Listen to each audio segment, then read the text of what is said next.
Chapter 1. The body was posed carefully. Too carefully. FBI Special Agent Olivia Bishop stood just inside the perimeter of flashing police tape, staring at the woman laid out on the dewy grass. Even in the dim pre-dawn light, the methodical precision was clear, limbs aligned, head tilted slightly to the right, as if arranged for a twisted portrait.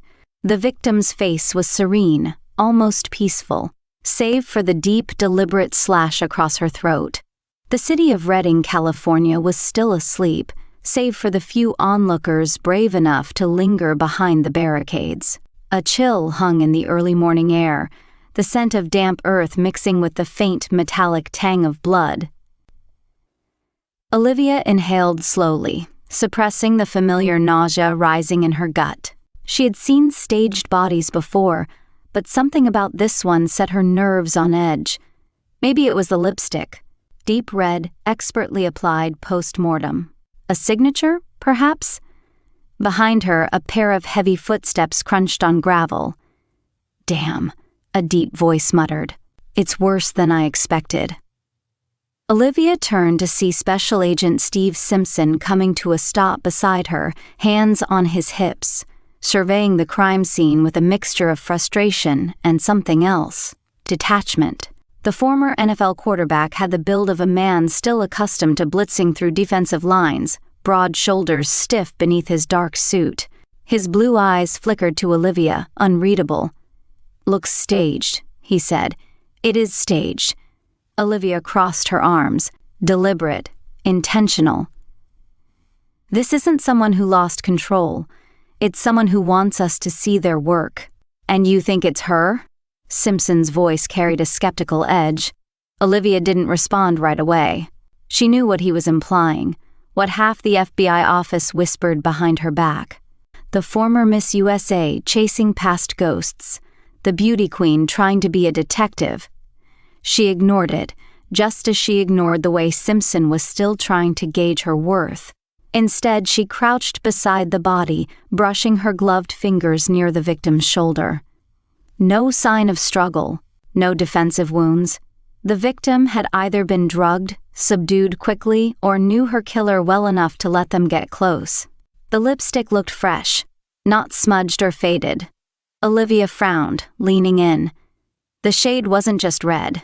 It was Crimson Nocturne, an old luxury brand that had been discontinued over 2 decades ago, too specific to be a coincidence. There was something intimate about the application, something eerily delicate. Whoever had done this took their time, as if it was ritualistic.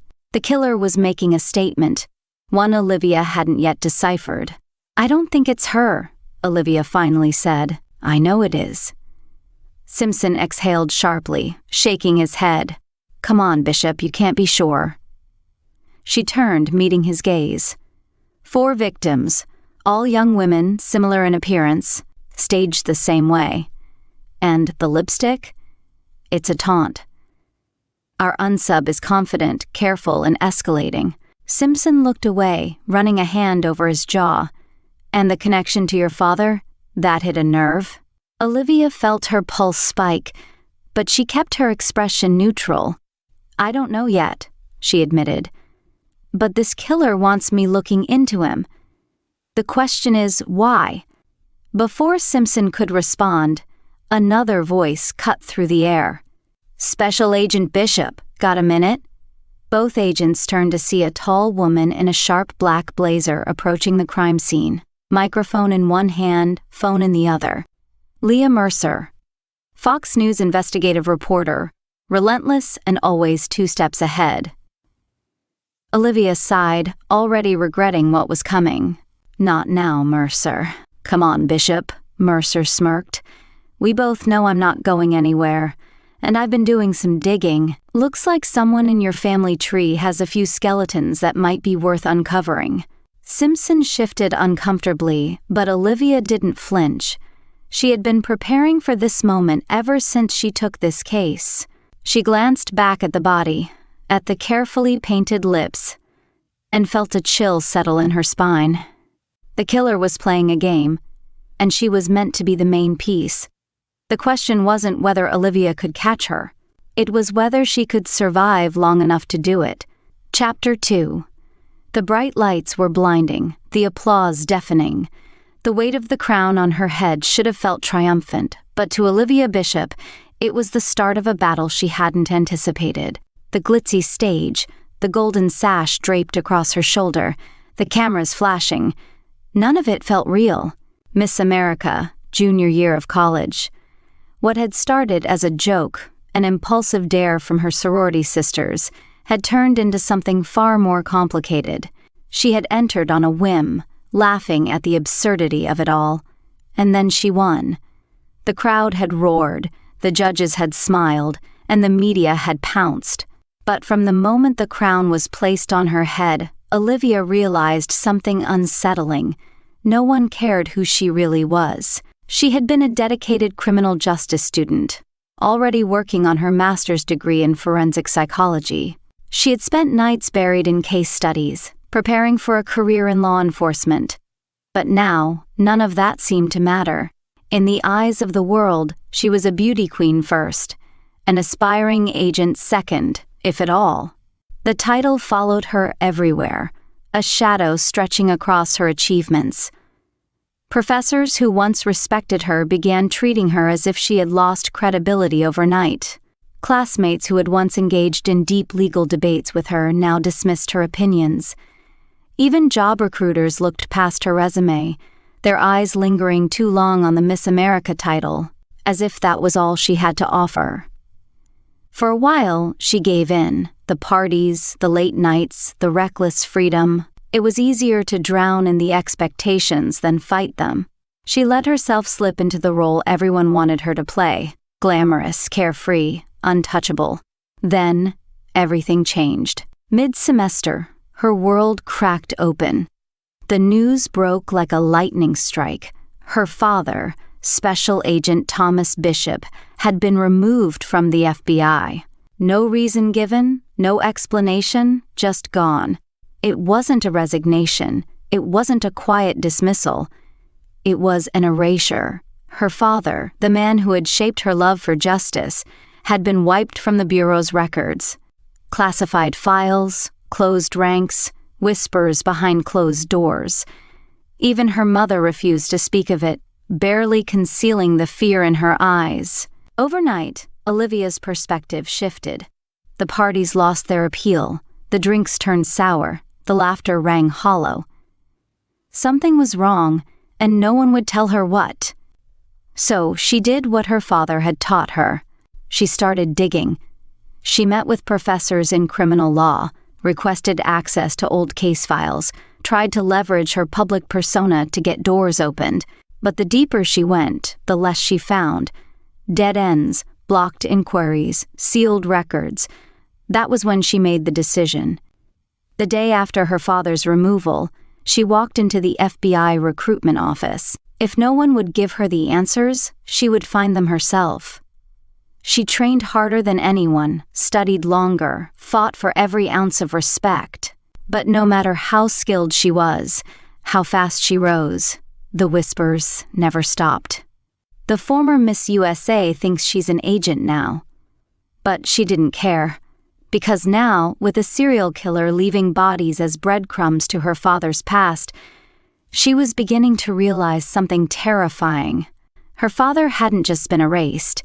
He was buried under secrets someone was willing to kill to keep hidden. Chapter 3. The crime scene was gruesome, a grotesque display of precision and cruelty. The wind carried the crisp scent of pine and something far more sinister, blood. Olivia swallowed hard as she took in the details. The victim, posed like a delicate doll, with crimson silk binding her wrists behind her back. The deep bruising around her throat told a story of slow, deliberate strangulation. It was almost too perfect, too intentional, like a painter meticulously composing a masterpiece. This wasn't just a killing. It was an exhibition. But it was the victim's face that made Olivia's breath catch in her throat. She looked like her mother, just a younger version. Her gut twisted. This wasn't random. Every victim had shared the same delicate features, the high cheekbones, the soft wavy hair, the piercing green eyes. Her mother's eyes, her hands curled into fists, nails digging into her palm to steady herself. "This isn't just a serial killer," she said, voice tight. "It's personal." Simpson stood beside her, arms crossed, scanning the crime scene with unreadable eyes. "Or maybe it's your dad." The words hit like a slap. Olivia turned sharply, her pulse roaring in her ears. "What the hell did you just say?" "I'm saying," Simpson continued unfazed, "your father disappears under mysterious circumstances. This killer starts targeting women who look exactly like your mom." "You don't think that's a coincidence?" Rage flared in Olivia's chest. "You don't know a damn thing about my father." "Neither do you," Simpson shot back, his voice hard. "Not anymore." Something inside Olivia snapped. Her fist connected with his jaw before she could stop herself. The sharp crack of impact echoed across the clearing. Simpson staggered, shock flashing across his face as he caught himself. A click sounded. Olivia turned just in time to see Leah Mercer, camera raised, smirking like a cat who'd just cornered a mouse. "Care to comment, Agent Bishop?" Mercer asked, her tone dripping with amusement. "Or should I let the footage speak for itself?" Simpson wiped his mouth, glaring at Olivia. Real professional. Olivia exhaled sharply, her mind reeling. Tell them I lost my temper, nothing more. But deep down, she knew it was more. Because now, she had to ask herself a terrifying question. What if Simpson was right? Chapter 4.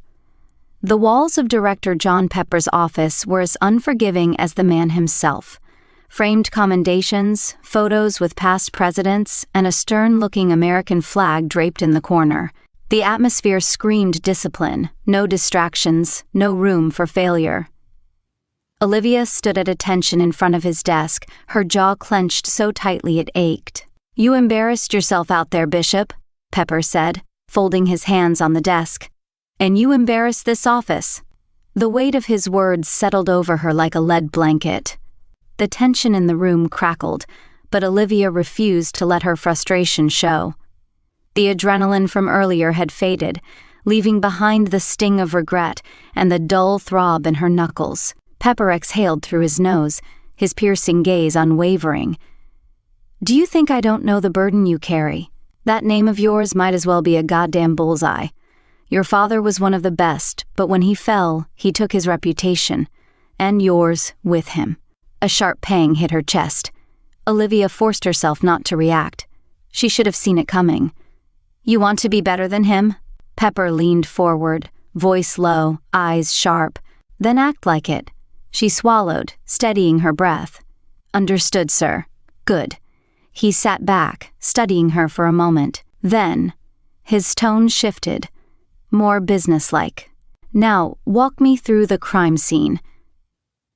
Olivia gathered her thoughts, methodically detailing the state of the body, the meticulous posing, the lack of defensive wounds, and the lipstick, crimson nocturne. She forced herself to keep it clinical, but Pepper was no fool.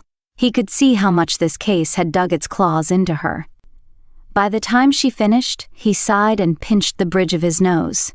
"Go home, Bishop. Let the team process the scene." Her spine stiffened. "I can still." That wasn't a suggestion. She bit the inside of her cheek. Every fiber of her being screamed against it. But she knew better than to argue. Without another word, she turned sharply on her heel and strode toward the door. Outside, the cold night air hit her like a slap. The scent of damp asphalt and distant cigarette smoke filled her lungs. She inhaled deeply, trying to shake the frustration clinging to her like static. Simpson was waiting by her Ram 3500, arms crossed, his expression unreadable. "I was out of line," he said after a long pause. "So were you."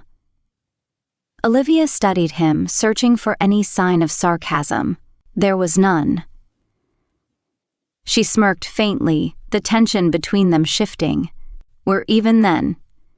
Simpson gave a small nod, his usual cocky edge absent. For the first time, something unspoken passed between them, understanding. And that terrified Olivia more than any killer ever could. Chapter 5. The shrill ring of Olivia's phone shattered the silence of her darkened apartment.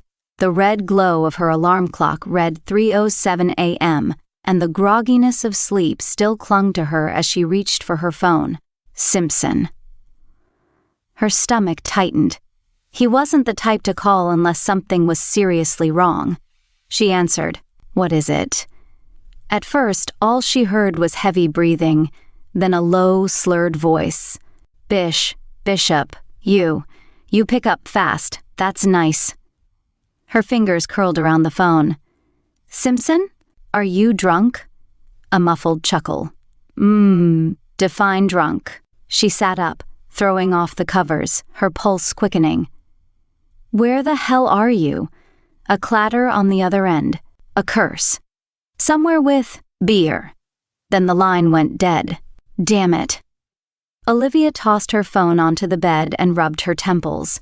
Every rational part of her wanted to let him sleep it off in whatever dive bar he'd crawled into, but she couldn't. They had work in 5 hours. More than that, something about his voice unsettled her. It wasn't just drunken rambling. It was something else. She dressed quickly. Jeans, a black hoodie, sneakers, and grabbed her keys. The next hour was spent driving from bar to bar, flashing her badge and showing bartenders a picture of Simpson. Most hadn't seen him. A few had. Then she got a hit at O'Reilly's Tavern. "Yeah, he was here," the bartender confirmed, wiping a glass. Big guy, looked miserable. Kept knocking back bourbon. Left about 20 minutes ago. Olivia thanked him and hurried outside, scanning the streets. Finally, she spotted him, leaning against a streetlight, swaying slightly, his suit jacket hanging off one shoulder. His tie was loosened, his usually sharp appearance completely unraveled. She sighed, walking up to him. "Simpson." He blinked bleary eyes at her and grinned. "Hey, Bishop, fancy seeing you here." He grabbed his arm, yanking it over her shoulder. "Come on, you idiot. Let's get you out of here." "Fine," he muttered, nearly toppling over. "Sure, tell that to your balance," she snapped, dragging him toward her truck. He was dead weight, his feet barely cooperating. When she finally managed to haul him into the passenger seat, she slammed the door before getting behind the wheel. The drive to her place was mostly quiet, aside from Simpson humming some old football fight song under his breath. Olivia stole a glance at him. His eyes were glassy, unfocused, his usually squared shoulders slumped. When they arrived, she helped him inside, practically throwing him onto the couch. He grunted as he landed, head rolling back against the cushion. "Sleep it off," she ordered, tossing a blanket over him. His voice was quieter now, almost thoughtful. "I was out of line about your D-Dad." She hesitated, then sighed. "Yeah, you were." A silence stretched between them. Then, for the first time, she saw something in Simpson's eyes that wasn't judgment, wasn't skepticism. It was regret. "Get some sleep," she muttered, turning toward her bedroom. As she shut the door, she caught one last glimpse of him, head back, eyes closed, murmuring something too low for her to hear. For the first time since they'd met, Olivia wasn't sure where they stood, and she wasn't sure she wanted to know. Chapter 6. The early morning air was crisp as Olivia pulled out of her driveway, the weight of exhaustion pressing heavy on her shoulders. She'd barely gotten 3 hours of sleep, and now she had a hungover agent in her passenger seat who reeked of bourbon and bad decisions. For the first 10 minutes of the drive, neither of them spoke. Olivia kept her hands tight on the wheel, the hum of her Ram 3500 the only sound between them. Simpson, still slightly hungover, stared out the window, his head resting against the cool glass. She could see his reflection in the window, jaw clenched, brows drawn together. He looked like a man carrying the weight of a past he didn't want to talk about. Finally, he broke the silence. "I know I owe you an explanation," he muttered, his voice rough and thick with regret. Olivia arched a brow but kept her eyes on the road. "Yeah, you do." He exhaled a slow breath, rubbing a hand over his jaw. "You ever hear of the Bengals' last Super Bowl win?" She frowned, glancing at him. "Of course. One of the biggest upsets in football history. Rookie quarterback leads a struggling franchise to a championship." Simpson smirked, though there was no humor in it. "That was me, my rookie year, game-winning drive, confetti. The whole damn dream." Olivia didn't know much about Simpson's past beyond the fact that he'd played in the NFL, but hearing it in his own words made it feel heavier. He'd been a golden boy, a success story. "The next season, second game in," he continued, flexing his left hand absent-mindedly, "I took a hit I never saw coming. Defender crashed down on my arm, and my elbow shattered into pieces. Doctors did what they could, but I never played again. Career over before I turned 25. Olivia stole another glance at him. "That must have been devastating. You have no idea." His chuckle was dry, humorless. "I went from being on top of the world to nothing. No team, no purpose. Just me and a bunch of people who suddenly stopped returning my calls. So, I did what any idiot in my position would do. I spiraled. Booze, fights, bad decisions. Spent a few years throwing my life away." She nodded, understanding creeping into her chest. She knew what it was like to have your worth questioned, to have everything you worked for overshadowed by something you never asked for. "And then?" she pressed. "Then," Simpson said, "my old college roommate dragged me out of it.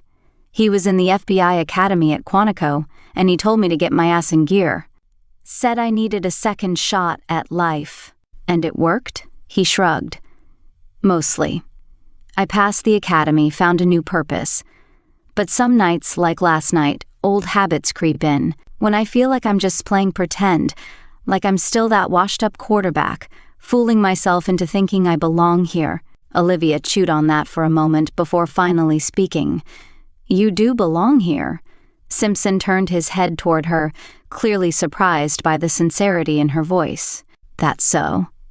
"Yeah," she said simply. "You screwed up last night, but you're here now. That counts for something." He watched her for a long moment before nodding. "I'll try to do better." "Good," Olivia said, "because we have a serial killer to catch, and I need you clear-headed when we put all the pieces together today." As they pulled into the FBI field office, the tension between them felt different, not strained, not competitive, just real. As they stepped out of the truck and walked toward the building, Olivia caught Simpson looking at her, really looking at her. For the first time, she thought maybe he wasn't just tolerating her. Maybe, for the first time, he actually respected her. And that, more than anything, was a step in the right direction. Chapter 7. The conference room inside the FBI field office was buzzing with controlled chaos. The air smelled of stale coffee and dry erase markers, the hum of printers spitting out reports blending with low conversations. Whiteboards covered with crime scene photos, maps, and reports lined the walls, while a large corkboard in the center of the room held the growing case file of the Sisterhood Strangler. Olivia stood at the front, arms crossed, scanning the hauntingly similar faces of the victims. 4 young women, all bound, strangled, and left staged with red lipstick expertly applied post-mortem. All of them resembling Olivia's mother, a fact that no longer felt like a coincidence. Simpson stood beside her, gripping a steaming cup of coffee that was likely doing nothing for his lingering hangover. Around them, the investigative team murmured amongst themselves, pinning up forensic reports, autopsy findings, and known locations of each murder scene. The tension was palpable. Everyone could feel they were circling something big, something just beyond reach. Olivia exhaled sharply and turned to the team. "All right, let's run it down." She tapped the whiteboard, pointing to each victim as she spoke. Victim 1, Haley Collins, 24, found in a park 2 months ago. Victim 2, Jenna Myers, 26, dumped in an abandoned warehouse. Victim 3, Rachel O'Keefe, 25, posed in her own bedroom. And now, last night's victim, Emily Carter, 23. All young women, similar builds, similar features. She gestured toward the photos. Same lipstick, same precise positioning of the bodies, same strangulation pattern. The killer isn't just taking her time, she's enjoying this. Simpson rubbed the back of his neck. The big question is still why? Why them? And why do they all look like? My mother, Olivia finished, casting him a sideways glance. Yeah. I don't think that's a coincidence anymore. Before anyone could respond, the door swung open, and Leah Mercer strode in like she owned the place.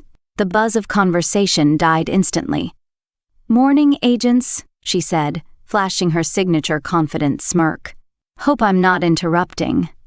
Olivia's eyes narrowed. "You are." Leah ignored her, stepping closer to the crime board. "Relax, Bishop. I'm not here to cause trouble. I actually have something you might want to see." Simpson sighed, setting his coffee down. "Mercer, we're in the middle of an active investigation. Whatever you think you have." Leah reached into her leather satchel and pulled out a slim folder. "I think this might be relevant." She placed it on the table, flipping it open to reveal several printed screenshots of old case files. Olivia leaned in, her pulse quickening as she recognized the names. "These are cases from 25 years ago," Mercer confirmed, her voice steady. 5 young women, all murdered in the exact same way. Bound, strangled, posed. And they all looked like your mother, Olivia. The room went completely silent. Olivia felt something ice-cold settle in her stomach. "Where did you get these?" she asked quietly. Leah smirked. "I have my sources. Let's just say these weren't easy to find. Someone's been keeping them buried for a long time. And I think we both know who." Olivia's fingers tightened around the edge of the table. The timeline, the connections, it all pointed back to one thing: her father. Simpson exhaled slowly, crossing his arms. This just got a hell of a lot more complicated. Olivia's jaw clenched. "Yeah. And it just got a lot more personal." She turned back to the crime board, staring at the faces of the past and the present, all blending together. The Sisterhood Strangler wasn't just killing at random. She was finishing something that had started decades ago. Chapter 8. By the time Olivia pulled into her driveway, exhaustion weighed down on her like a lead blanket. The day had been a relentless churn of evidence, theories, and dead ends, with Leah Mercer's bombshell revelation still ringing in her ears. The old case files, the identical murders from 25 years ago, it was too much to be a coincidence. And yet, the questions outnumbered the answers. She had barely kicked off her boots when the rumble of an approaching car outside made her groan. A moment later, a firm knock rattled her front door. Olivia sighed, already knowing who it was. Her grandmother, Eleanor Bishop, had a way of showing up uninvited at the worst times. Olivia opened the door to find the older woman standing there, her silver hair impeccably styled, her deep brown eyes sharp as ever. She clutched a Tupperware container in one hand and her ever-present leather handbag in the other. "I figured you hadn't eaten," Eleanor said, brushing past Olivia and stepping into the house without waiting for an invitation. "I brought dinner." "I was going to make something," Olivia lied, shutting the door behind her. Eleanor snorted, setting the food on the kitchen counter. "Please. You live off takeout and black coffee. Sit, eat. You'll think better on a full stomach." Olivia ran a hand through her hair, too tired to argue, and reluctantly sat at the kitchen table. She watched as her grandmother unpacked the container, spooning generous portions of beef stew into a bowl. The rich, savory aroma filled the room, stirring an unexpected pang of hunger in Olivia's stomach. Eleanor slid the bowl in front of her before sitting down across the table, folding her hands neatly. "Long day?" Eleanor asked, her gaze knowing. Olivia scoffed. "You could say that." Eleanor sipped her tea, watching Olivia carefully. The news says there's another girl, just like the others. Olivia hesitated before nodding. Yeah, it's connected, more than we realized. Eleanor's expression darkened, her fingers tapping lightly against the wooden table. I suppose that's why that nosy reporter's been sniffing around, digging up the past. She found something, Olivia admitted, stirring her stew absent-mindedly. Murders from 25 years ago. Same M.O. Same type of victims. It's like history is repeating itself. Eleanor's lips thinned. History has a way of doing that, especially when people don't leave the past where it belongs. There was an edge in her voice that Olivia didn't like. She set her spoon down, fixing her grandmother with a look. You knew, didn't you, that these murders happened before? Eleanor exhaled through her nose, as if debating whether to speak. Then she leaned back in her chair, tapping her fingers against the table. I knew enough. Your father's first case in the FBI, it was one he never talked about, and now I see why. A chill ran down Olivia's spine. His first case? Eleanor nodded slowly, her gaze sharpening. It was almost identical to what you're dealing with now. Young women, strangled, posed like dolls. It was supposed to be solved, buried. But I never believed it was over. And now it looks like I was right. Olivia's stomach tightened. Why didn't you ever say anything? Eleanor's gaze hardened. Because I never wanted your father in the FBI in the first place. I told him that life would eat him alive, but he wouldn't listen. And do you know why?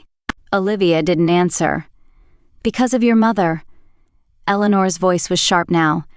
She pushed him toward that life. She encouraged him to chase a career that was already dangerous, already corrupt. And look where it got him. Gone. Forgotten. And now it's trying to take you, too. Olivia's hands curled into fists beneath the table. Mom wasn't responsible for what happened to him. Eleanor tilted her head.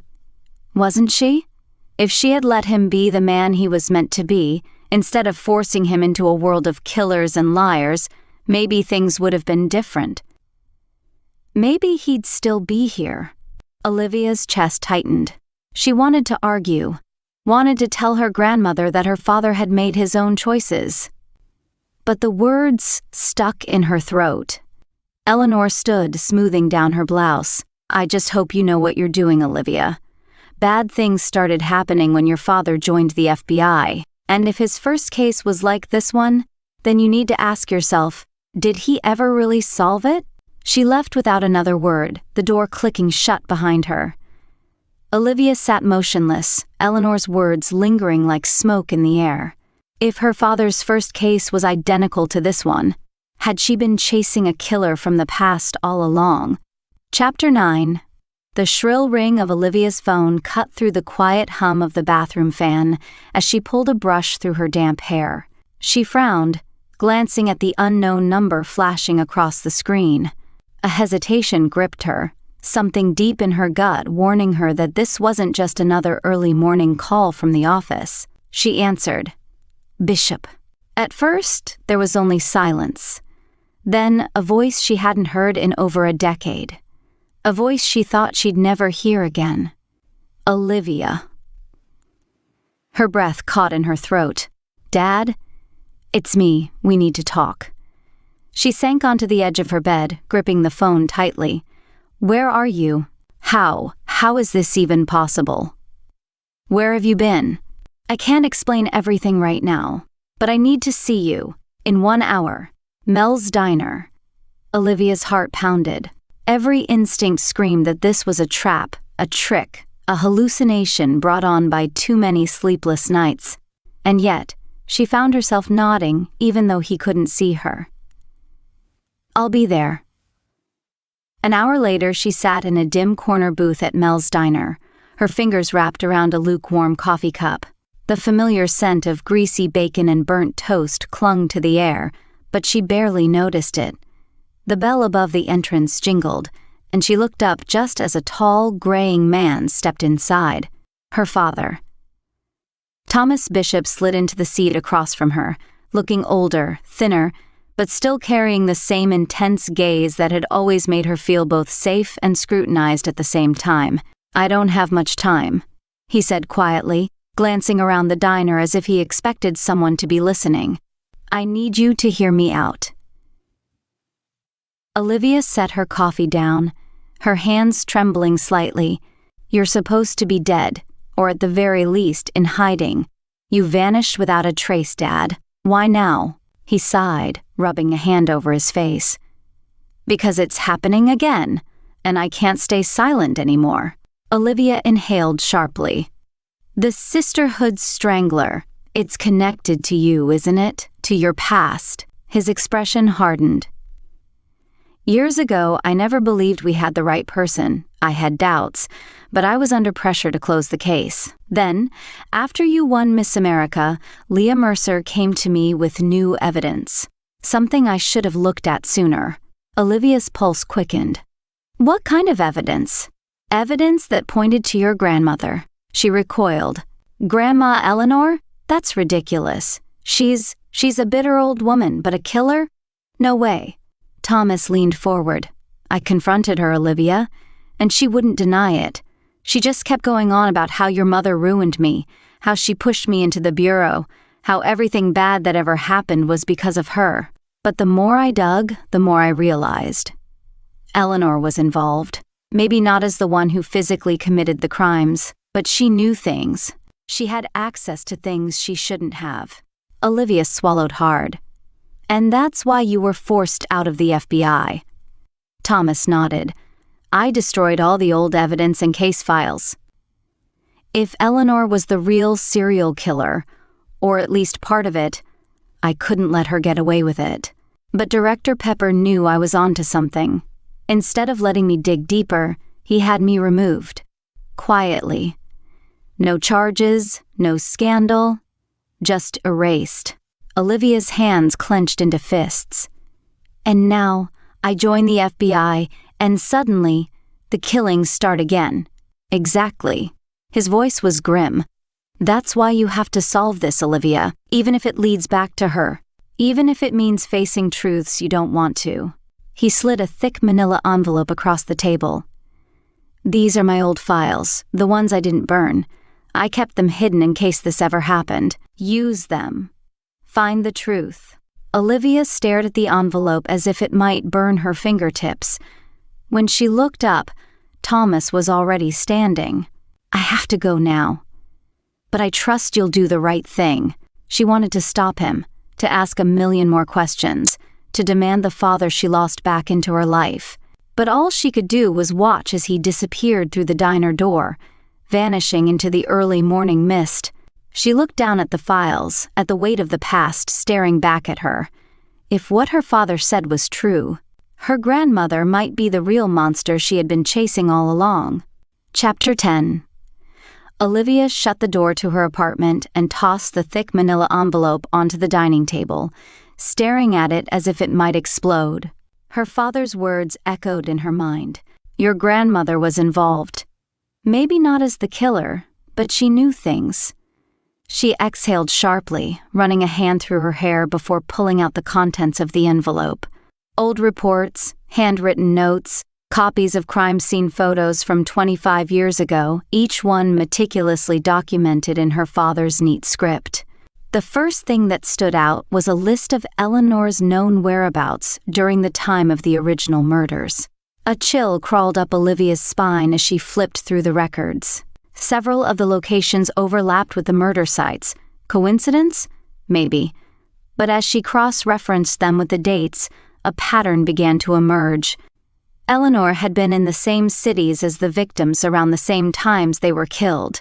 Before she could let herself spiral, a sharp knock at the door startled her. Olivia checked the peephole and sighed before opening it.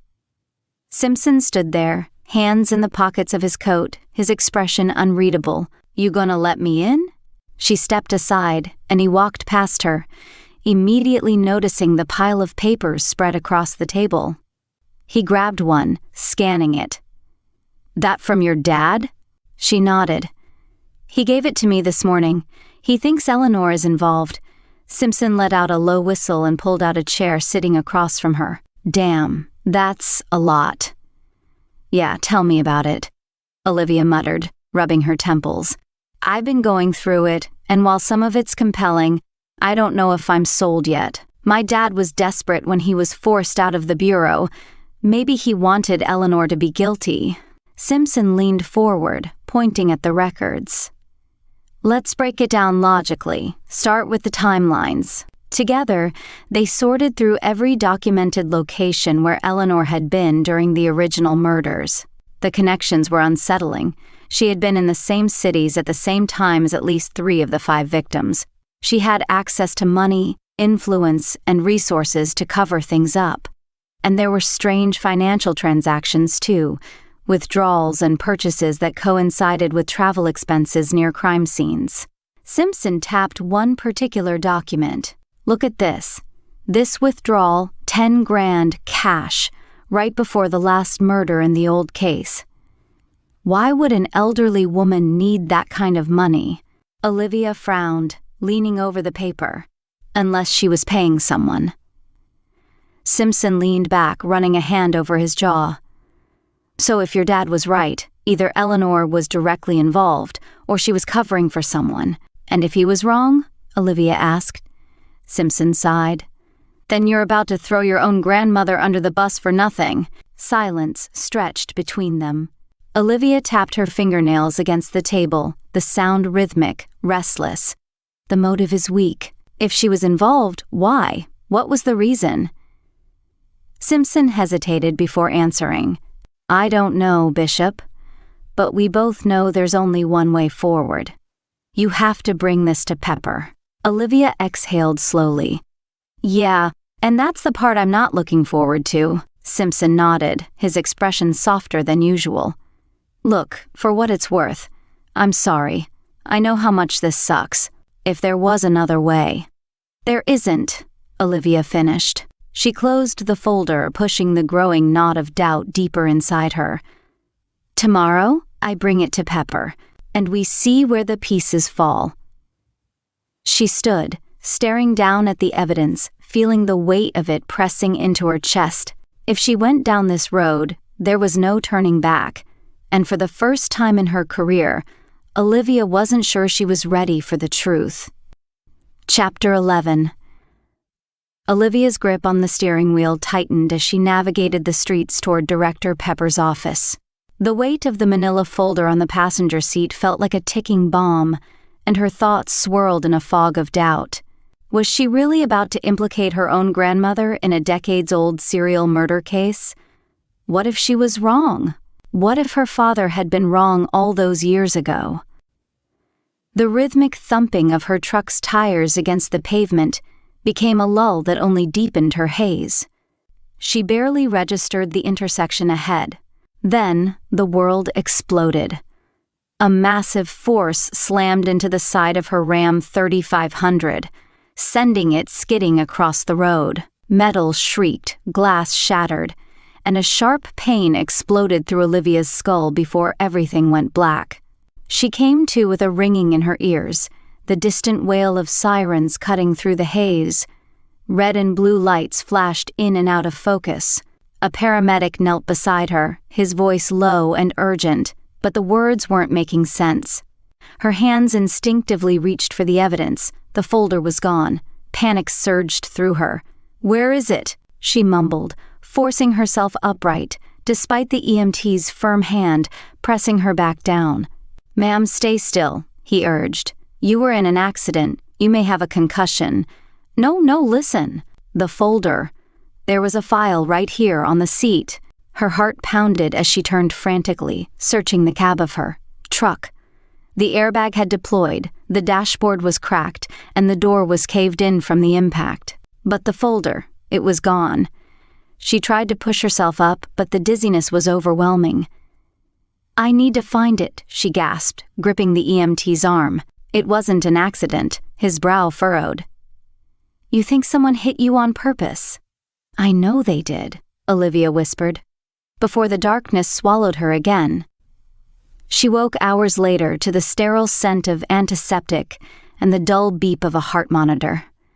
A dim hospital room.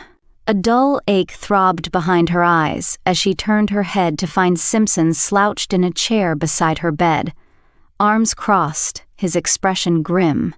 "You had us worried there, Bishop. You got hit pretty hard." She groaned, trying to sit up. "The evidence." His jaw tightened. "Gone. EMTs didn't find anything in your truck. Whoever hit you knew exactly what they were doing." A sick feeling settled in her gut. "They were watching me. They knew I was bringing it in." Simpson sighed, leaning forward. "So now we know we were on the right track. But without those files, we've got nothing." She closed her eyes, frustration boiling in her veins. "My father gave me those files because they were the last proof he had. If they're gone, we're back to square one." Simpson was quiet for a long moment. Then he exhaled. "Not entirely. We know Eleanor's movements. We still have the timelines we worked out. And someone went to a hell of a lot of trouble to make sure that evidence never made it to Pepper's desk. That means they're scared." Olivia clenched her jaw. "Yeah, and I plan to find out why." Simpson studied her, his expression softer than usual. "You sure you're up for this?" She met his gaze with steely determination. "Whoever did this just made their first mistake. They let me live." Simpson smirked slightly. "Well then, let's make them regret it." Chapter 12. Olivia stirred at the sound of shuffling footsteps, her vision still hazy as the hospital room came into focus. The air smelled sterile, thick with the lingering scent of antiseptic and faint traces of coffee. The door creaked open, and when she turned her head, a familiar figure stepped inside. Eleanor Bishop. Something was off. The older woman's usual sharp gaze was replaced with something looser, unhinged. She wrung her hands together, her eyes darting around the sterile hospital room as if searching for unseen threats. The fine lines on her face seemed deeper in the dim light, her normally impeccable posture slightly slouched. "Olivia," Eleanor murmured, stepping closer. Her voice was unusually soft, almost fragile. "You should be resting. You've been through so much, maybe too much." Before Olivia could respond, Simpson stood from his chair beside her bed, stretching with a groan. His watchful gaze flicked between Olivia and Eleanor. "I'm gonna grab some coffee. You two need a minute?" Olivia hesitated, her instincts screaming at her to keep Simpson in the room, but she forced herself to nod. "Yeah, just a minute." Simpson shot Eleanor a wary glance before leaving, the door clicking shut behind him. Eleanor sat on the edge of the bed, reaching out to brush a strand of hair from Olivia's forehead. Her touch was cold, too cold. "I don't like seeing you like this, sweetheart. Hurt, chasing after things that will only bring you pain." Olivia recoiled slightly, her pulse quickening. "What are you talking about?" Eleanor's lips trembled, her gaze glassy yet calculating. "This job of yours, this investigation, it's consuming you. And for what? What do you think you'll find at the end of all this?" She sighed, shaking her head. "You could walk away, Olivia. You could leave this behind, if you did. I have no doubt these killings would stop." A cold chill crept down Olivia's spine. Her breath hitched. "What did you just say?" Eleanor blinked, her expression unreadable. "I said you should consider something else, dear. A new path, one that won't lead you to ruin." Olivia's heart pounded. "You think this all stops if I stop? That sounds a lot like you know more than you're letting on." Eleanor's face darkened, her fingers tightening into fists in her lap. "You don't understand the things you're playing with, Olivia. You're stirring up the past, and the past doesn't like being disturbed." Something snapped in Olivia. She gritted her teeth. "Enough with the cryptic bullshit. What do you know? About the murders? About the connections? About my father?" Her voice rose, growing sharper. "Was it you? Were you involved?"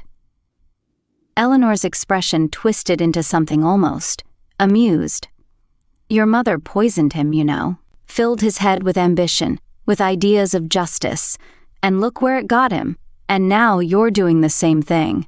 Olivia felt the rage boil over. You're deflecting. That's not an answer. She pushed herself up in the bed, ignoring the sharp pain in her ribs. Tell me the truth, Eleanor. Eleanor stood abruptly, breathing heavily, her hands trembling. I warned you, but you don't listen, just like your father never listened. Her voice cracked, and for a split second, Olivia saw something raw beneath the surface. Then the door burst open, and Simpson rushed back in. What the hell is going on? Eleanor whirled toward him, startled. Without hesitation, she swung her handbag at his head, catching him off guard. Stay out of this. Simpson ducked, but before he could grab her, Eleanor darted toward the door with surprising speed for a woman her age. Hey! Simpson lunged after her as she bolted into the hospital hallway. Olivia struggled to push herself out of bed, ignoring the beeping machines as she watched the chase unfold from her hospital room doorway. Eleanor weaved through the halls, past startled nurses and patients, slipping through side corridors with the ease of someone who knew exactly where she was going. Simpson, despite his athletic build, was struggling to keep up. Security, stop her! Simpson barked as he rounded a corner, but Eleanor was already disappearing into a stairwell. By the time Simpson reached the emergency exit at the bottom floor, she was gone. Cursing under his breath, he slammed his fist against the doorframe before turning back toward the hospital wing. When he returned to Olivia's room, his frustration was palpable. She got away. I don't know how the hell she did it, but she did. Olivia exhaled sharply, running a shaking hand over her face. She's not some frail old woman, Simpson. She's sharp, calculated, maybe more than we realized. Before Simpson could respond, his phone rang. He pulled it from his pocket, frowning at the unknown number. He hesitated before answering. Simpson. A long silence stretched over the line. Then a low female voice spoke. Hand the phone to Olivia. Simpson stiffened, his eyes locking onto Olivia's. Wordlessly, he held the phone out to her. Olivia took it, her fingers cold as she pressed it to her ear. Who is this? The voice on the other end was smooth, calm. Can you catch her? Chapter 13. Director John Pepper stood in the doorway of Olivia's hospital room, his broad frame casting a shadow across the sterile white walls. His piercing eyes flicked between Olivia and Simpson, his lips pressed into a thin line. The air in the room thickened, tension settling like a storm waiting to break. Olivia still had the phone clutched tightly in her hand, her pulse hammering. The last words from the call echoed in her head. Can you catch her? Pepper had clearly caught the tail end of her frantic questioning. Her repeated, Who is this? Who is this? Still hanging in the air like an unspoken accusation. Simpson noticed Pepper first, immediately straightening, his usual smirk absent. Olivia, jaw tightening, turned to meet the director's steely gaze. She could already tell from the look on his face that this wasn't going to be a friendly visit. Pepper exhaled through his nose, stepping fully into the room. Tell me I didn't just walk into a mess I should have been briefed on yesterday. Olivia and Simpson exchanged a glance. Simpson gave a subtle nod of approval, and Olivia forced herself upright, ignoring the dull ache in her ribs.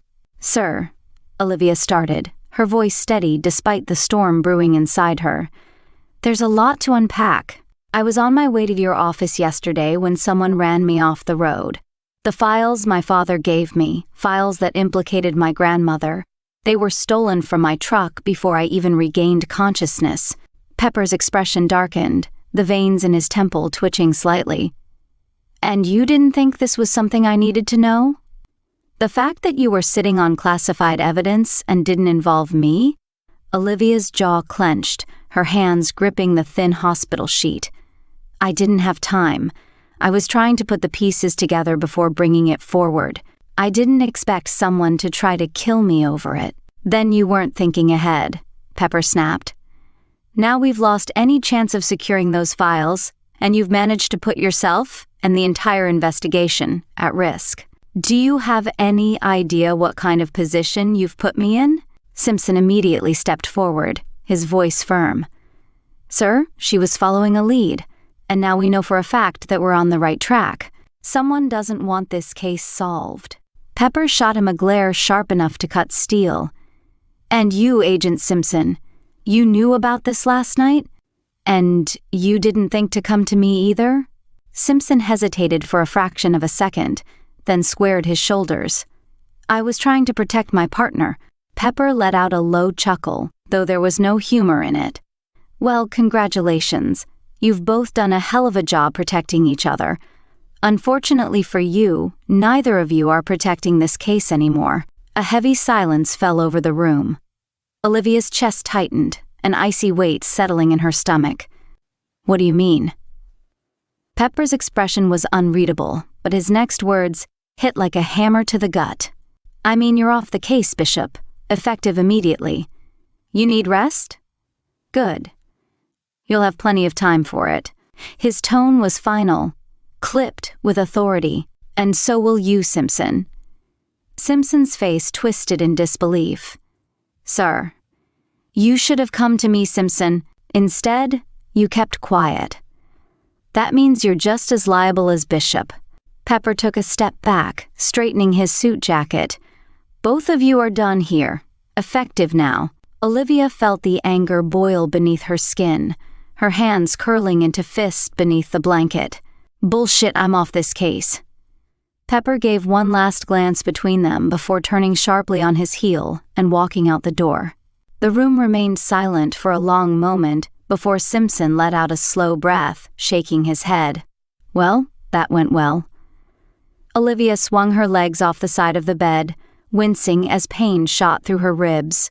We're not actually off the case. Simpson crossed his arms, giving her a skeptical look. No? Because it sure sounded like we just got benched. Olivia's eyes burned with determination, her mind already racing with the next step. That just means we work it from the outside. Whoever ran me off the road, whoever stole those files, they think they won.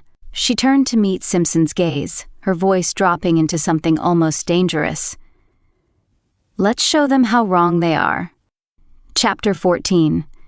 Olivia was buttoning up her shirt, her ribs still sore from the crash, the dull ache serving as a reminder that whoever was behind this case wasn't just toying with her. They wanted her out of the way. She gritted her teeth and pushed through the pain.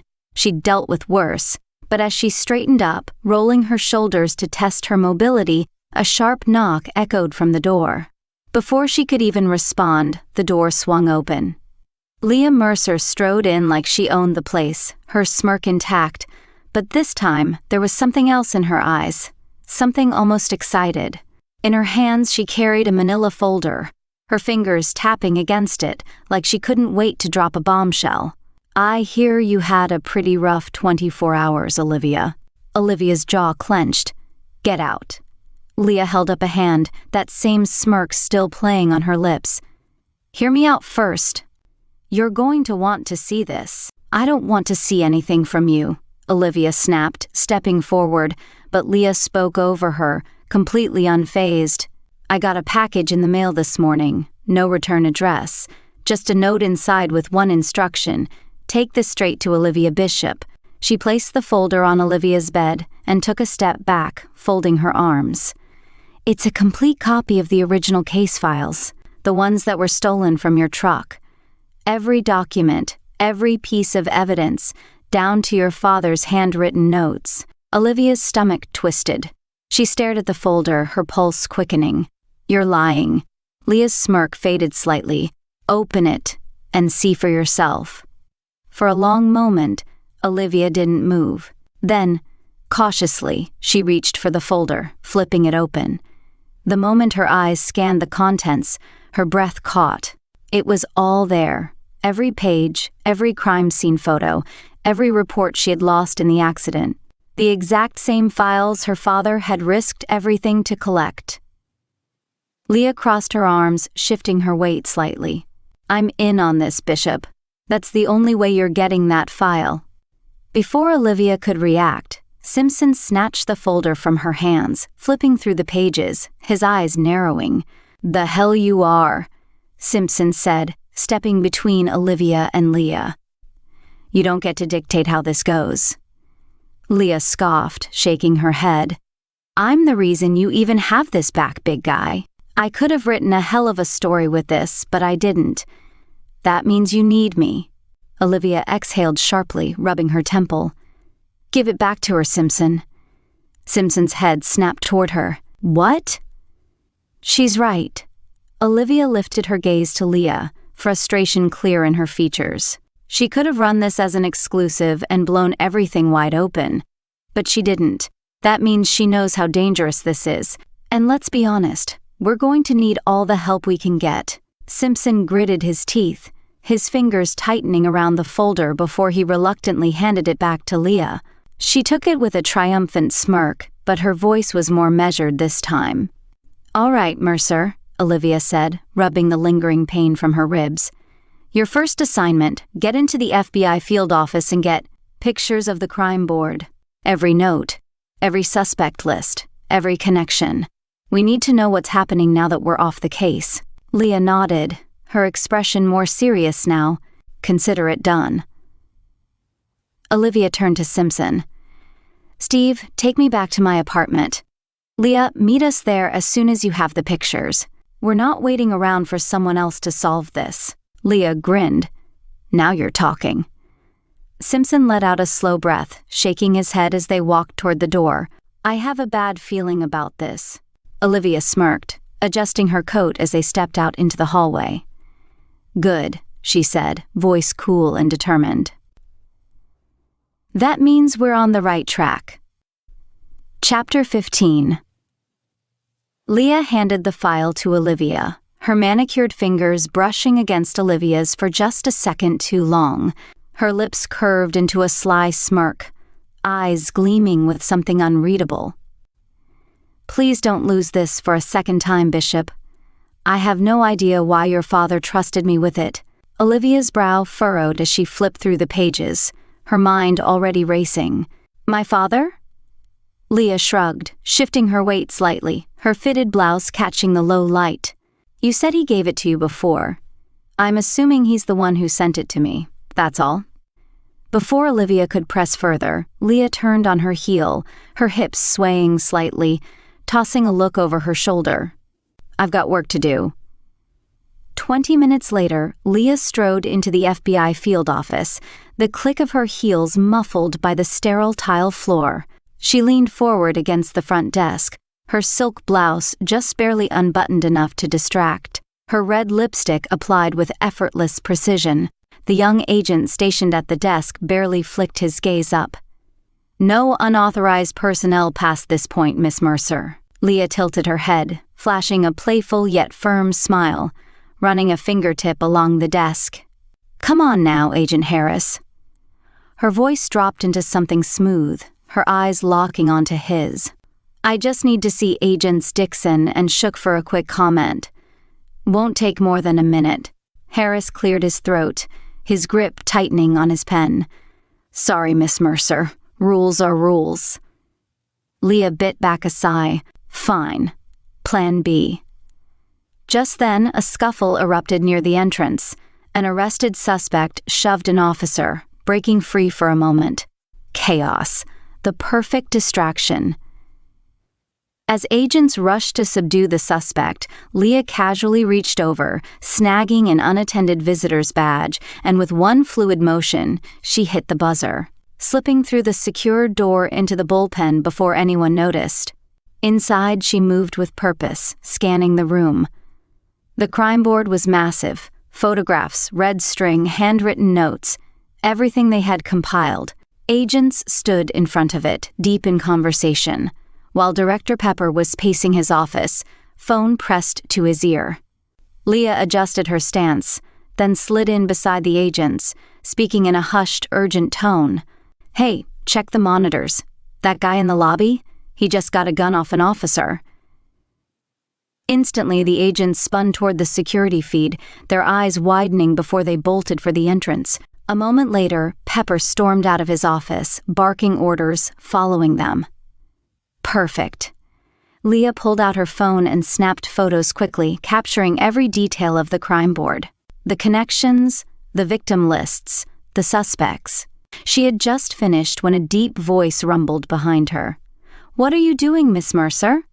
She turned slowly, flashing her best innocent yet knowing smile. Director Pepper, arms crossed, suspicion heavy in his gaze.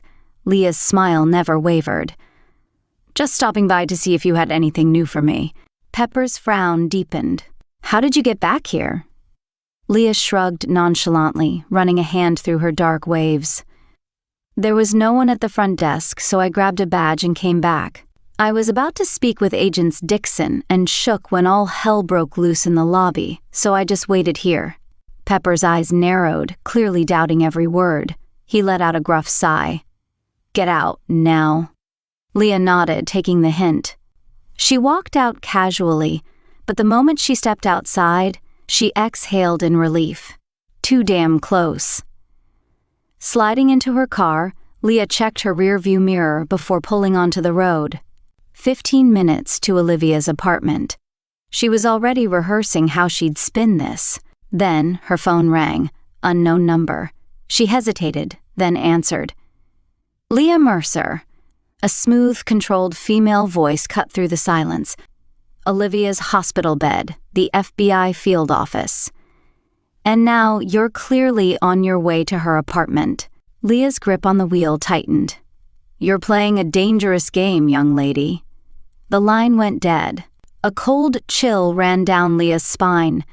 Her heartbeat quickened as she immediately dialed Olivia's number. The moment the call connected, she didn't waste time. "Bishop, we might have a problem." Chapter 16. Olivia's phone rang, the sharp sound shattering the quiet of her apartment. Seeing Leah's name flash across the screen, she answered immediately. "Leah? What's going on?" On the other end, Leah's voice was tight, barely concealing her fear. "Bishop, we might have a problem." A cold prickle ran down Olivia's spine. "What happened?" Leah exhaled sharply, her breath shaky. "Someone called me, a woman. She knew where I've been, your hospital room, the FBI field office, and now she knows I'm headed to your apartment. She said I was playing a dangerous game, and then hung up." Olivia sat up straighter, the tension coiling in her stomach. "Where are you now?"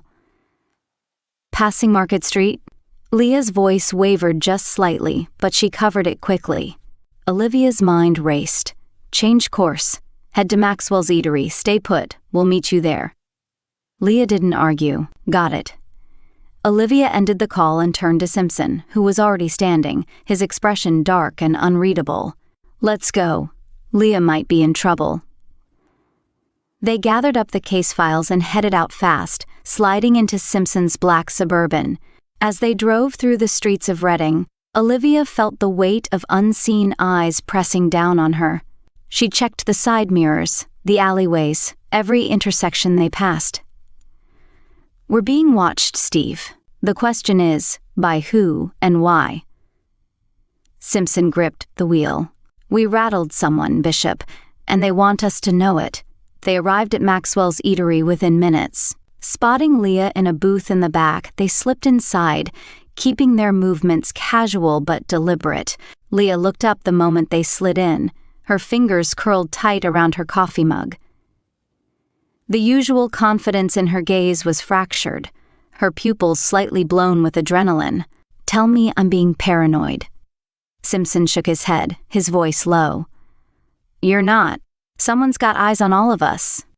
We need to figure out who and why." Olivia reached into her jacket pocket and pulled out the printed photos from Leah's phone, spreading them out on the table. "Let's start with this. Anything different?" They all scanned the images, noting the minor updates to the case board. Then Olivia's eyes landed on something that made her stomach drop. Written in red Sharpie across the board, "Old evidence stolen from Agent Bishop." Olivia and Simpson exchanged a look. They know. Olivia muttered, jaw tightening. They know we had the original files. Leah's fingers drummed against the table, her breathing uneven. They didn't just know you had them. They knew exactly when they were taken. Someone inside the bureau is feeding them information. Silence hung heavy between them before Leah spoke again, her voice slightly steadier. Bishop, tell me about your grandmother. What was your relationship with her like growing up? Olivia frowned, caught off guard. I mean, she was strict, opinionated, always critical of my mom. Why? Leah hesitated, then leaned forward slightly. Did she ever mention having a sister? Olivia blinked, her mind reaching back. Not that I remember, but when I was really young, I saw a photo once. My grandmother was camping, but in the picture, she wasn't alone. There was another woman next to her. They looked exactly alike. I remember asking about it, but after that, I never saw the picture again. Simpson leaned in, his brows drawn. A twin? Leah nodded slowly. If Eleanor had a twin, it could explain a lot. If we're dealing with someone tied to your grandmother's past, then maybe, just maybe, the wrong person was blamed 25 years ago. Olivia exhaled slowly, her thoughts spinning too fast. Leah, dig into it. Find out everything you can. Old records, family trees, anything. If she had a sister, I need to know. Leah grabbed her phone, her fingers flying over the screen. On it. Olivia and Simpson exchanged a glance. Something wasn't adding up. We also need to ditch the Suburban, Olivia said. If they're tracking us, we can't make it easy for them. We'll split up. Simpson, take the Suburban to an old friend and trade it for something less obvious. Make sure you don't have a tail. I'll take an Uber to Sundial Bridge and wait for you there. Simpson nodded, rolling his shoulders. All right, we move fast. Leah, as soon as you get those records, meet us at Olivia's apartment. Leah smirked, but her hand was gripping her phone a little too tight. You two be careful. I have a feeling things are about to get messy. Olivia exhaled, glancing at the darkened window of the diner, her reflection staring back at her just as uncertain. Yeah. And we're running out of time to clean it up. Chapter 17. Leah Mercer navigated the streets of Reading, her grip tight on the steering wheel, her breath coming quicker than usual. Every streetlight felt like a spotlight. Every shadow stretched too long in the corners of her vision. She had been in dangerous situations before, but this was different. This wasn't a politician trying to cover up a scandal. This wasn't a businessman afraid of bad press. This was something deeper, more personal. When she finally pulled into the parking lot of Fox KRCR News headquarters, she forced herself to take a deep breath, smoothing her hands over her thighs before stepping out of the car. She couldn't let them see her rattled. The newsroom was buzzing with its usual energy, but the moment she stepped inside, a familiar gruff voice cut through the noise. Mercer, my office. Now. Leah closed her eyes for a second, muttering a curse under her breath before heading toward the corner office. Dickens, her chief editor, was never the patient type. Inside, he sat behind his cluttered desk, arms crossed, his expression as unimpressed as ever. What are you working on, Leah? He asked, his tone clipped. It's been too long since you've given me anything worthwhile. She hesitated before carefully choosing her words. I'm working on something big, something that ties into old unsolved murders, corruption, and FBI cover-ups. Dickens barely let her finish before raising a hand. You have 36 hours to give me something concrete, or I'm picking your next assignment. And trust me, you won't enjoy it. Leah clenched her jaw, biting back the sharp response on the tip of her tongue. She knew she was coasting on the reputation of her past stories. But this one? This could be the biggest of her career. Settling at her desk, she pulled up her laptop and began digging deeper into the Bishop family history, tracing it back as far as she could. Hours passed in a blur as she sifted through old newspaper archives, following the family's rise to power. John Bishop, Olivia's distant ancestor, had made headlines in the 1800s when he killed a corrupt sheriff and took his place. Over the next 30 years, he became both county judge and one of the richest men in Reading. Generation after generation, the Bishop men became lawyers, judges, or law enforcement, while the women married into power and wealth. Then, she found something that made her breath hitch. An article from the 1950s detailing a camping accident that rocked the Bishop family. According to the official report, Eleanor Bishop's twin sister, Elaine, had died in a tragic accident. But as Leah scoured more sources, she found speculation that the accident was a cover-up. Some believed Eleanor had killed her sister in a fit of rage, and their prominent family had hidden the truth. And what was even more chilling, Eleanor was quietly sent away to an exclusive all-girls boarding school. During her years there, 5 students died under suspicious circumstances. Unsolved, unexplained. After Eleanor graduated, the deaths stopped. Leah's fingers hovered over the keyboard, her heart hammering. This is huge. She needed to tell Olivia, now. But as she looked up, her stomach dropped. Standing at the newsroom entrance were 2 familiar figures, FBI agents Dixon and Shook. Leah's instincts screamed at her, move, act casual, don't panic. She quickly took screenshots of everything and emailed them to Olivia's personal account, the email Olivia had given her at Maxwell's Eatery, just in case. She had just clicked send and closed the browser when Agent Shook's voice rang out. Leah Mercer, you're under arrest for interfering with an ongoing federal investigation. Leah barely had time to react before Agent Dixon stepped forward, glancing at her computer screen. With a smirk, she reached over, cleared Leah's search history, and closed out the browser. This kind of information would interfere with our investigation, Dixon murmured. A cold chill ran down Leah's spine. You mean it would interfere with whatever cover-up you're running? Dixon's expression didn't change as she snapped the cuffs onto Leah's wrists. As they perp-walked her out of the newsroom, the whispers and shocked faces of her colleagues blurred around her. All she could think was, Olivia, check your email. Chapter 18. Agent Steve Simpson took the long way to All-Pro linebacker Mike Hurlbert's house, making a series of random turns, doubling back on streets, and watching for any suspicious vehicles in his rearview mirror. Paranoia wasn't a bad thing anymore. It was survival. By the time he pulled into the driveway of Hurlbert's sprawling ranch-style home, he felt at least somewhat confident that no one had followed him. Before he could knock, the front door swung open, and a mountain of a man stepped out. Mike Hurlbert, 5-time Pro Bowler.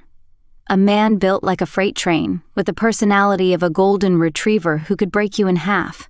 Mike grinned and pulled Simpson into a bear hug so tight that Steve felt something pop in his ribs. Damn, man, you still soft as ever? Simpson groaned. Jesus, Mike, I think you cracked something. Mike laughed, clapping him on the back. So what brings Agent Simpson to my humble abode? Simpson exhaled, stepping inside. We're working a case, well, Olivia and I are, and we need to make sure we're not being followed. Mike smirked. Big bad FBI agent can't shake a tail? Unamused, Simpson leveled a stare at him. You got a car I can use, or not? Mike held up his hands. All right. No need to get all pissy about it. I got you. He led Simpson into the garage and pointed at a brand new stock Jeep Gladiator parked in the corner.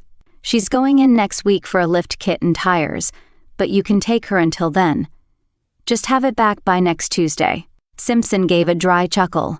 Sure, man, I got you. Mike narrowed his eyes. You're full of shit. Keep it till you're done with IIT. Simpson cracked a grin. Appreciate it. Mike crossed his arms. But you're not leaving without a quick game of Emma Madden, Simpson sighed, running a hand over his face. Really? You still haven't let this go? Mike grinned, grabbing a controller. You've never beaten me, Steve. Simpson smirked, plopping down onto the couch. You sure about that? You been practicing? 20 minutes later. Mike launched his controller at his massive 70-inch TV screen and stormed out of the room, grumbling curses under his breath. Screw you, man. The keys are in the Jeep. Simpson leaned back, hands behind his head, smirking as he tossed the controller onto the couch. Appreciate it, buddy. I'll see you around. As he stepped into the Jeep Gladiator, gripping the steering wheel, his smile faded. The moment of normalcy was over. It was time to get back to work. He and Hurlburt had been teammates once, roommates during their college football days, both of them recruited out of high school with high expectations. Back then, it was all about the game, the competition, and late-night conversations about things bigger than football. Both of them had geeked out over science fiction, arguing whether Star Wars or Star Trek had the better world-building. Simpson swore by Star Wars. Gritty, fast, larger-than-life characters. Hurlburt was a Star Trek guy, strategy, diplomacy, thinking your way through problems. They had always clashed but always balanced each other out. And both of them had loved astrology, not in the mystic horoscope reading sense, but in the real sense. The stars, the cosmos, the sheer massive scale of the universe.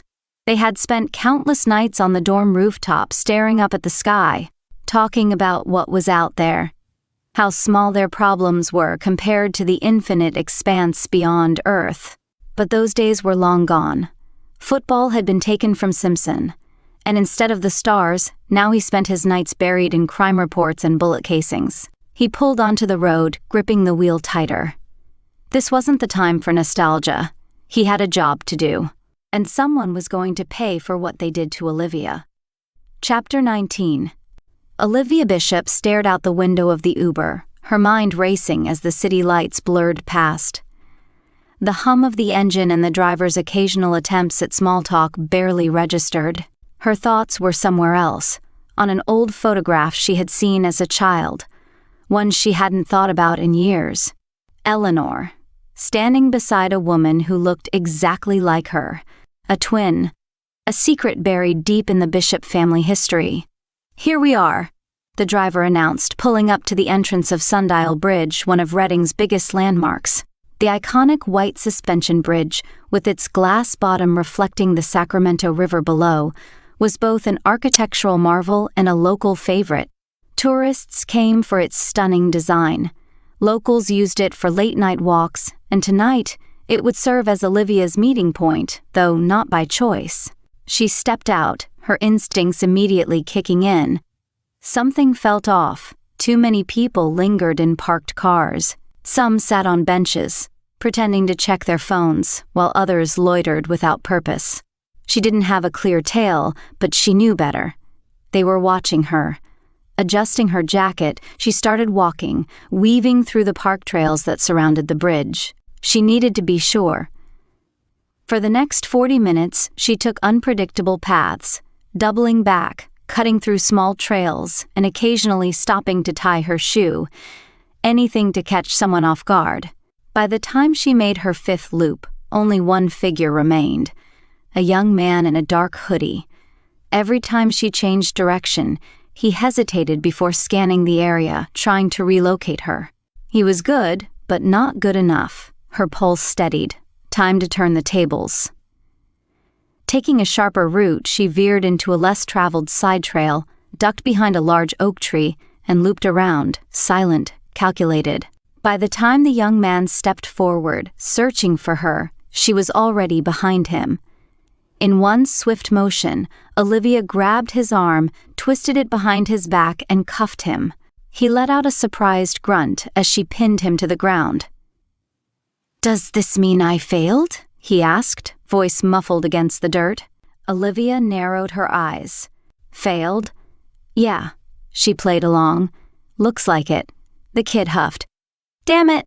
Now Director Pepper won't choose me for his oofus." Olivia's blood ran cold. "What did you just say? Has Sarah or James lost yet? Was I the best?" He looked up at her, hopeful. Olivia exhaled, choosing her words carefully. "Not sure. What's your name?" "Brian," he said proudly. Director Pepper pulled us from Quantico for a field op to see who'd make the cut. A test? Olivia's grip on his cuffs tightened. Really? They don't give us much. What was your assignment? Brian's face fell, realizing he had said too much.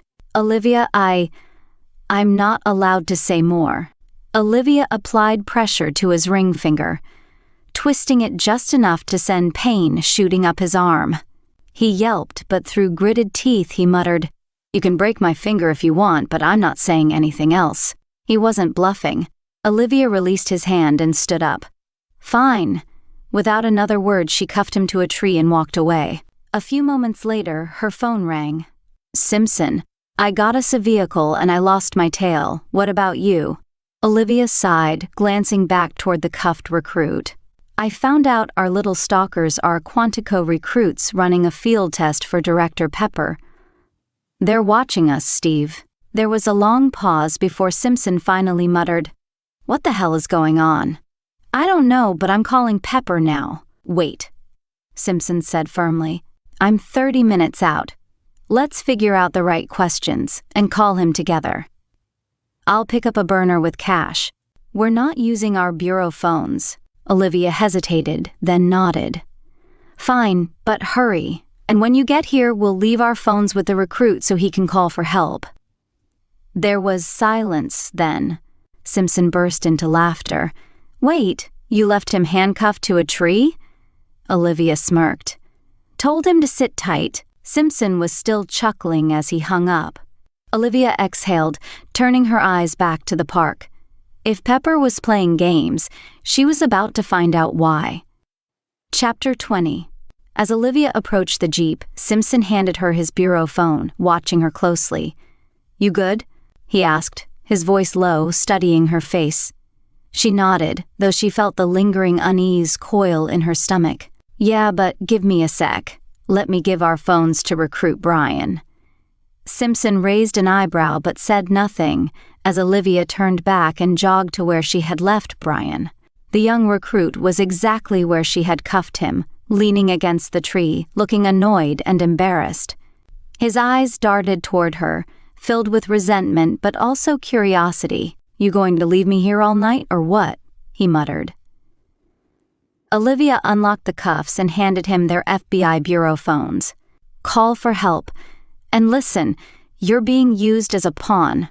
There's way more going on here than just a field op.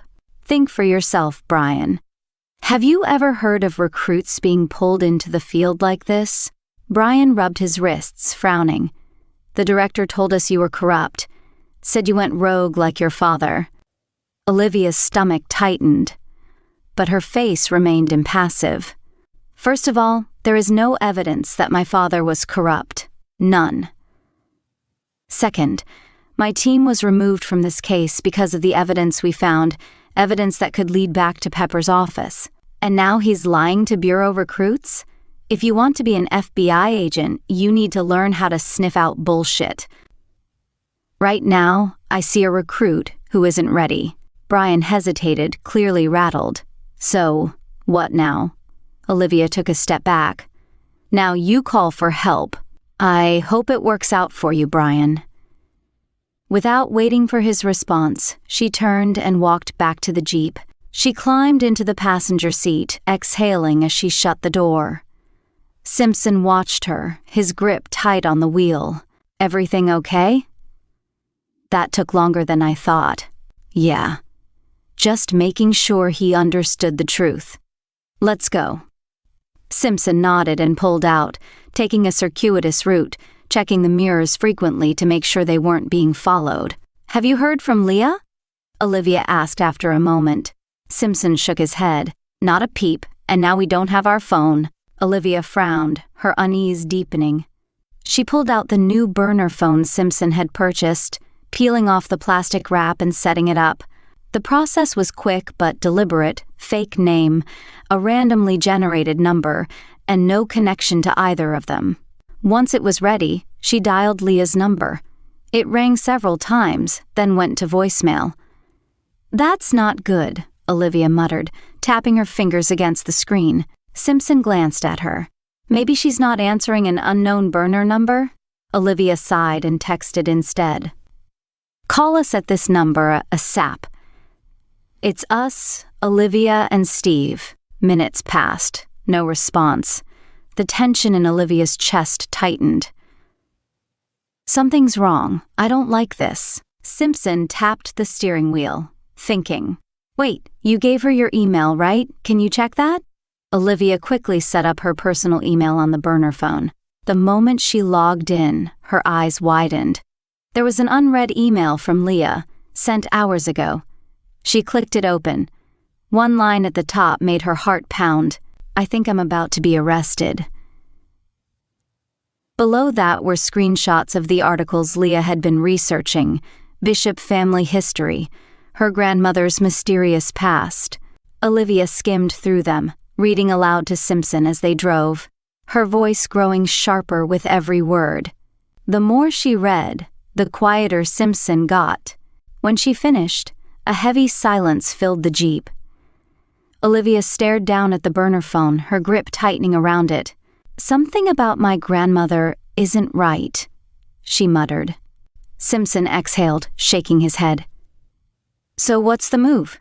She met his gaze, her jaw set with determination. We're going to my grandmother's house.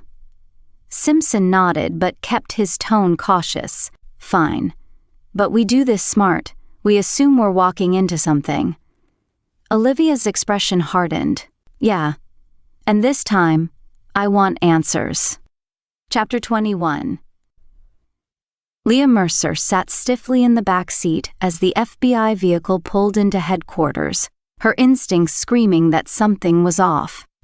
When they entered the FBI field office, the pit in her stomach deepened. They weren't taking her to processing. Instead, they walked straight to Director Pepper's office. That told her everything she needed to know. As soon as they entered Pepper's office, Agents Dixon and Shook were dismissed with a curt nod. Leah sat down, crossing her legs, doing her best to mask the growing unease coiling in her gut. What gives, sir? She asked, her voice casually defiant. Pepper's expression was unreadable. He leaned forward, his fingers steepled together on his desk. Be quiet and listen. You need to stop working with Bishop and Simpson. They were removed from this case for going rogue. If they're lucky, they'll keep their jobs after this stunt. Leah raised an eyebrow, feigning mock surprise. And what stunt would that be? Doing their jobs? Pepper's jaw tightened. I don't have time for your sarcasm. What were you doing digging into the Bishop family history? Leah's pulse spiked. How did he know? She forced a nonchalant shrug, leaning back in her chair.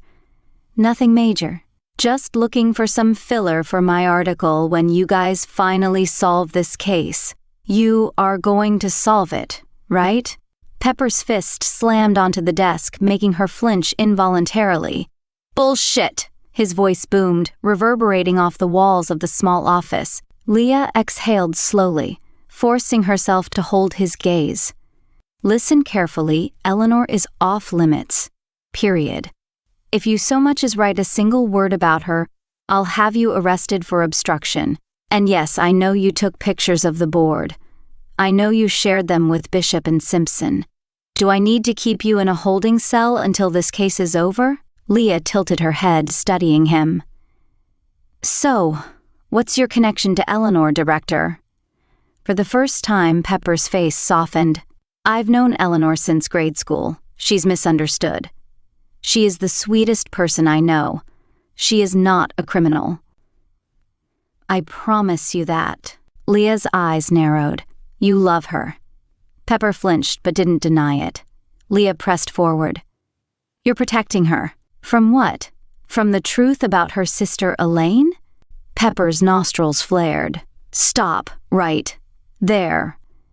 His voice was low and deadly. He pointed a finger at her, his hand shaking slightly. I was there. It was Elaine's fault. She startled us. Eleanor just reacted. She didn't mean to push her. It was a reflex. When we ran down to check, she was lying there, looking like she was just sleeping. Pepper's voice lowered, turning distant. Eleanor smoothed out her lipstick as if that would fix things. But by the time my father got there, her body was moved, posed like a peaceful dream. Eleanor told him Elaine must have slipped. It was mostly true, and I just stayed quiet. His voice faltered, but Leah saw the truth creep into his expression. Eleanor just reacted when Elaine caught us kissing. We were just kids. And then less than a week later, she was gone, off to that terrible boarding school. Leah's stomach turned. So you covered for her when you were children. And 25 years ago, did you cover for her then too? And how about now? Director Pepper, what is going on? Pepper's face twisted in anger. Enough. He stormed to the door, flinging it open. Agent Shook, take Miss Mercer to a holding cell. No one is to speak with her without my permission. As Shook gripped her arm and led her down the hallway, Leah tried one last time. Pepper is lying to you. Think. Don't you see it? He's protecting her. He's manipulating all of you. For the first time, Shook hesitated. Just a slight pause, a flicker of uncertainty. But she didn't let go. Leah's heart pounded. She knows something's wrong. She just won't admit it. The holding cell was miserable. Cold concrete walls, a single overhead light that flickered every few minutes, and a thin cot bolted to the wall. The smell of stale air and bleach lingered, and the silence was heavy, pressing against her ears. She sank onto the cot, exhaling sharply. She had pushed too hard. Now she just had to hope Olivia and Simpson were putting the pieces together before it was too late. Chapter 22. As Olivia and Simpson arrived at the grand, aging mansion Eleanor called home, an unsettling sight met them. The house stood like a relic of the past, its towering columns and intricate Victorian details bathed in the soft glow of the setting sun. The once pristine white walls had faded to a dull gray, ivy creeping up the sides as if trying to reclaim the building. Eleanor's Mercedes was parked at an odd angle, its front wheels slightly turned as if it had been abandoned in a hurry. Next to it, fresh tire marks streaked across the gravel driveway, revealing that someone had peeled out fast. A cold shiver ran down Olivia's spine. She stepped cautiously toward the entrance, noticing the front door was slightly ajar. The air inside the house was thick and still, as if it had been holding its breath.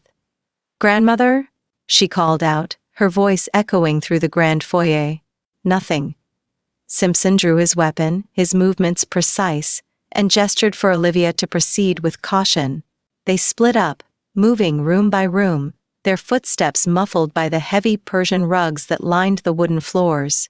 The house felt frozen in time, each room a museum of forgotten elegance. Dust clung to the grand piano in the sitting room. Chandeliers cast eerie shadows, their crystals reflecting light like a prism. Olivia moved through the parlor, her gaze flicking across gold-framed portraits of long-dead bishops, their painted eyes following her as if they knew she wasn't supposed to be there. The air smelled of faint perfume and old books, an oddly comforting yet disturbing mix. She moved through the dining room, where an untouched tea set sat on the long oak table, as if someone had prepared for company and never returned. A few moments later, Simpson's voice rang out from the kitchen. "Olivia!" She sprinted toward him, heart pounding. "What? Did you find something?" Simpson pointed at the marble countertop. "Is this your mom's purse?" Olivia's breath hitched. Sitting there, looking completely out of place, was a purse she instantly recognized, one she had bought with her mother just a few years ago. With shaking hands, Olivia immediately dialed her mother's number. The room was silent except for the faint ringing. Then, from inside the purse, a muffled vibration. Simpson reached in, pulling out the ringing phone. Olivia felt her stomach drop. "Shit, shit, shit!" Her voice trembled. "She has my mother." Without hesitation, she dialed Eleanor's number. It rang 5 times before going to voicemail.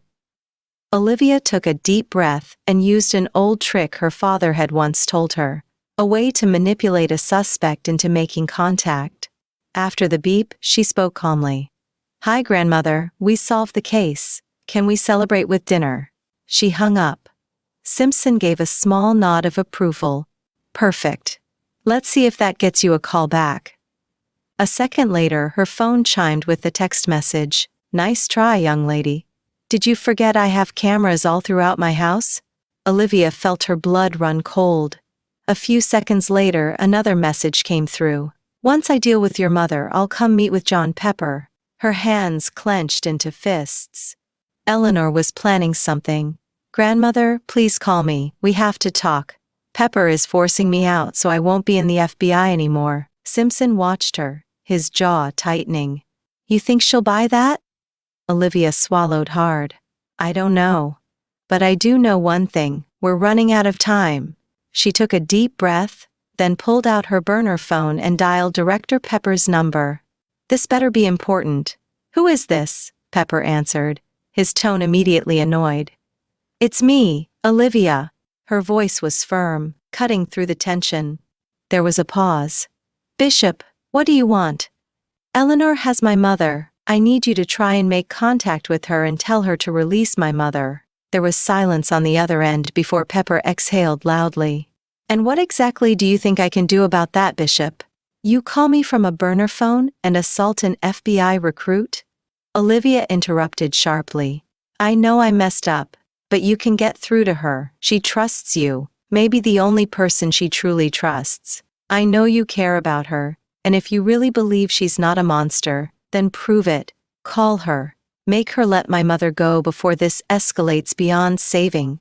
Pepper hesitated. And what do I tell her? I don't care. Tell her you're setting up a meeting. Tell her the FBI is closing in and she needs to lay low. Just get her to let my mother go. She won't listen to me, but she might listen to you. Another long pause. If I do this, you come in now and stay out of it, B. Bishop. Olivia clenched her jaw. Fine. Just make the call. Pepper let out a deep sigh. Give me 20 minutes, and if I do this, you don't interfere. Understood? Olivia didn't answer. She hung up and looked at Simpson. Now we see where his loyalty really lies. Chapter 23. Director John Pepper leaned back in his leather chair, the weight of the situation pressing against his chest. He had expected Olivia's call, but not the sheer desperation in her voice. Now, sitting at his dimly lit desk, his fingers tapped rhythmically against the polished wood, waiting as Eleanor Bishop's number rang on speaker. After 4 rings, she picked up. John? Eleanor greeted, her voice smooth, almost amused. I was wondering when you'd call. Pepper exhaled through his nose, rubbing his temple. Eleanor, we need to talk. You know why I'm calling. You need to let Olivia's mother go. A pause, then a soft chuckle. Need? That's a strong word, John. Eleanor, this isn't a game. You've already forced Olivia's hand. You've made your point. You want her out of the FBI? Fine. I'll take care of it. But this isn't the way. You're risking too much. Eleanor's voice remained steady, almost fond. You'll fire her, just like that? Yes, Pepper said, swallowing the lump in his throat. You were right. She shouldn't have pursued this career. You never wanted her to, and maybe you were right all along. I'll make sure she's gone. But you have to let her mother go. There was a long silence. Pepper closed his eyes briefly, remembering another conversation, decades ago, when Eleanor had sat across from him at a quiet cafe, clutching a teacup like it was a lifeline. She had just been expelled from boarding school, and her father had sent him to bring her home. You don't understand, John. Her voice had been softer back then, but no less commanding. Some things can't be undone, and some things are better left be buried. Now, all these years later, she was still burying things. You don't want this kind of heat on you, Eleanor, Pepper tried again. You know I can only protect you so much. I can't make this one go away. Eleanor sighed, as if disappointed. You've always been so good to me, John. Loyal. It's why I trust you. But Olivia isn't like you. She doesn't let things go. She doesn't know when to stop. Pepper ran a hand over his jaw. Then let me handle her. She's my responsibility now, not yours. If you do this, if you let her mother go, I can make this all disappear. No more investigations, no more eyes on you. Just like before. But you have to do this first. Eleanor hummed thoughtfully, as if considering the offer. Then she let out a soft sigh. Oh, John, if only it were that simple. His grip tightened on the armrest. It is that simple. You give me her mother's location and I'd take care of Olivia. You always did know how to talk me down, Eleanor mused. All right, John. I'll play along. But if Olivia wants her mother, she'll have to work for it. You can tell her this. The place where forgotten things rest. The one who lies in waiting beneath the road. Tick, tick, tick, my dear Olivia. Pepper's stomach twisted. Eleanor, stop playing games. Where is she? Eleanor's tone darkened. I just told you. You always liked puzzles, John. Let's see if she does too. And then the line went dead. Pepper stared at the phone, jaw clenched. He had done what he could. Now it was up to Olivia. He immediately dialed Olivia's burner phone. She answered instantly. Did she give you anything? A riddle. Pepper pinched the bridge of his nose, repeating Eleanor's words slowly. The place where forgotten things rest. The one who lies in waiting beneath the road. Tick, tick, tick, my dear Olivia. There was a long silence on the other end. What the hell does that mean? Simpson's voice murmured in the background. Olivia's mind was already racing. Forgotten things. Rest. That sounds like a junkyard. A landfill. Somewhere things get discarded. Simpson snapped his fingers. The old landfill outside town? The one near Route 44? Olivia's eyes darkened. No, the Birchwood Motel. Pepper sat forward sharply. How the hell did you get that? Olivia's voice was tight, cold. The Birchwood Motel sits on top of an abandoned storm drain. One of the old ones that used to run beneath the old roads before they repaved everything. The one who lies in waiting beneath the road. She's talking about the tunnels. Simpson's grip on the wheel tightened. Tick, tick, tick. That sounds like a countdown. Olivia's breath caught in her throat. She's running out of time. She didn't wait for Pepper to speak again. We're on our way. She hung up. Pepper slammed his phone down, gripping the edge of his desk. He had done what he could. Now, it was up to Olivia. And Eleanor had just made her next move. Chapter 24. The summer heat pressed down on the dense woods surrounding the Bishop family's campground. The air thick with the scent of pine, damp earth, and smoldering firewood. The flickering flames from the campfire danced across Eleanor and Elaine's identical faces, their shadows stretching against the tent walls as they sat on opposite logs, glaring at each other. The argument had been brewing all day, but now, as the sky turned to deep orange, it boiled over. John likes me better, Eleanor stated, crossing her arms, her expression calm but smug. He always has. Elaine snorted, tossing a small twig into the fire. Oh please, just because you're always batting your eyelashes at him doesn't mean he likes you. Eleanor's lips curled into a smirk. I don't need to bat my eyelashes. John likes a girl who has class. Someone who can hold a conversation. Someone who's not constantly chasing after him like a lovesick puppy. Elaine's jaw tightened. You think you're better than me? Just because you play the perfect daughter? The well-mannered, obedient little girl? Eleanor tilted her head. I don't think, Elaine. I know. Elaine stood abruptly, kicking at the dirt, pacing near the edge of the campsite, where the land sloped downward toward a hidden ravine. You're wrong, you know. You think you understand him, but you don't. Eleanor rolled her eyes. And you, Dido? Elaine turned, her green eyes flashing in the firelight. I don't just understand him. I had him, tonight, at the kissing tree. Eleanor froze, her hands clenched into tight fists against her lap. Elaine smirked. That's right. I told him to meet me there.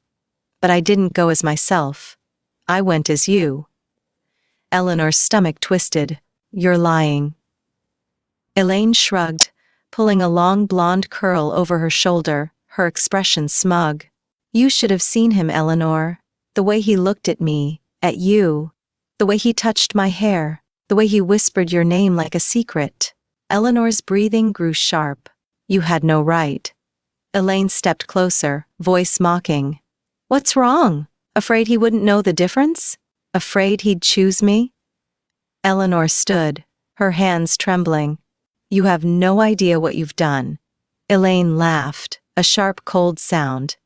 "Oh, I think I did." Both girls stomped off with not another word said as they both had trouble sleeping the night. The next morning, the morning air was crisp and heavy with mist, curling around the twisting roots of the old oaks that lined the edge of the cliffside ravine. The sun had barely risen, painting the sky in soft hues of pink and gold. But the world beneath the canopy of trees still felt dim, secretive. At the base of the kissing tree, John Pepper stood with Eleanor, or at least, who he believed to be Eleanor. Elaine had perfected the illusion overnight, her hair brushed and styled like her sister's, her movements carefully calculated. She had practiced Eleanor's delicate mannerisms, her soft way of speaking, and now, as she leaned in close to John, she could feel her sister slipping away completely. "I knew you'd come," John murmured, tucking a stray strand of hair behind her ear. "I was worried about you after last night." Elaine smiled, tilting her chin just so, mimicking the exact way Eleanor did when she wanted someone to listen closely. "I just needed to clear my head. I didn't want to leave things unfinished between us." John's hand slid to her waist, pulling her gently closer. "You were always the stubborn one." Elaine laughed, though it was hollow. "You have no idea." Then, as their lips met, a rustling came from the trees behind them, a footstep. A sharp intake of breath. John turned, brows furrowing. Elaine's stomach dropped. Emerging from the shadows of the trees, the real Eleanor stepped forward. Her pale face was framed by wild, unbrushed curls, her eyes wide with shock and betrayal. "John?" Eleanor whispered, her breath ragged, her chest heaving. "What? What are you doing?" John took a half step back, confusion etched across his face. "Eleanor?" He turned his gaze back to Elaine, his brows drawing together in alarm. Thinking to himself, "How do I tell who is who?" Elaine's heart thundered in her chest. But she didn't hesitate. She couldn't. Before Eleanor could process what was happening, Elaine lunged forward, shoving Eleanor hard. The ground beneath Eleanor's feet disappeared. She tumbled backward, the world spinning, the firelight shrinking above her. Then, darkness. When Eleanor came to, her body ached, and the world was blurred shapes and pain. The scent of pine and blood filled her nose. Her hand moved to her head, feeling the warm stickiness of a wound. John lunged forward, his fingers grazing empty air, but it was too late. A voice. "John." "Oh my God, Eleanor, are you okay?" Elaine's voice high-pitched, trembling. "John, she slipped. I tried to stop her." Footsteps. Hands on her shoulders. John's face coming into focus. "It was an accident," Elaine sobbed. Please help me, John. I don't know what to do." Eleanor tried to speak, but her throat was raw and dry. John turned to who he thought was Eleanor, his brow furrowed with concern, eyes filled with confusion. "We need to get help. I'll go back to camp. Stay with her." Elaine nodded quickly, wiping at her eyes, sniffling as though she were the victim. Okay, just hurry." John took off, vanishing through the trees. Eleanor turned her aching head toward her sister, and that's when she saw it. Elaine was staring at her, but there was no concern in her gaze. No fear, just calculation. And in that moment, Eleanor knew. Elaine had planned this, and now, Elaine knew she had to finish it. Now there was no more Elaine. There was only Eleanor. She had fixed her hair the way her sister did. She had forced her voice to mimic Elaine's delicate cadence, and she had wiped away every trace of who she was. Eleanor Bishop was dead. Elaine would wear her name for the rest of her life.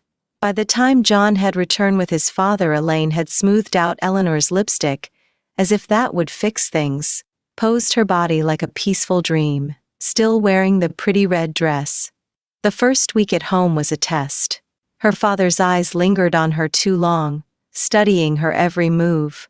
"You seem different," he had said one evening over dinner.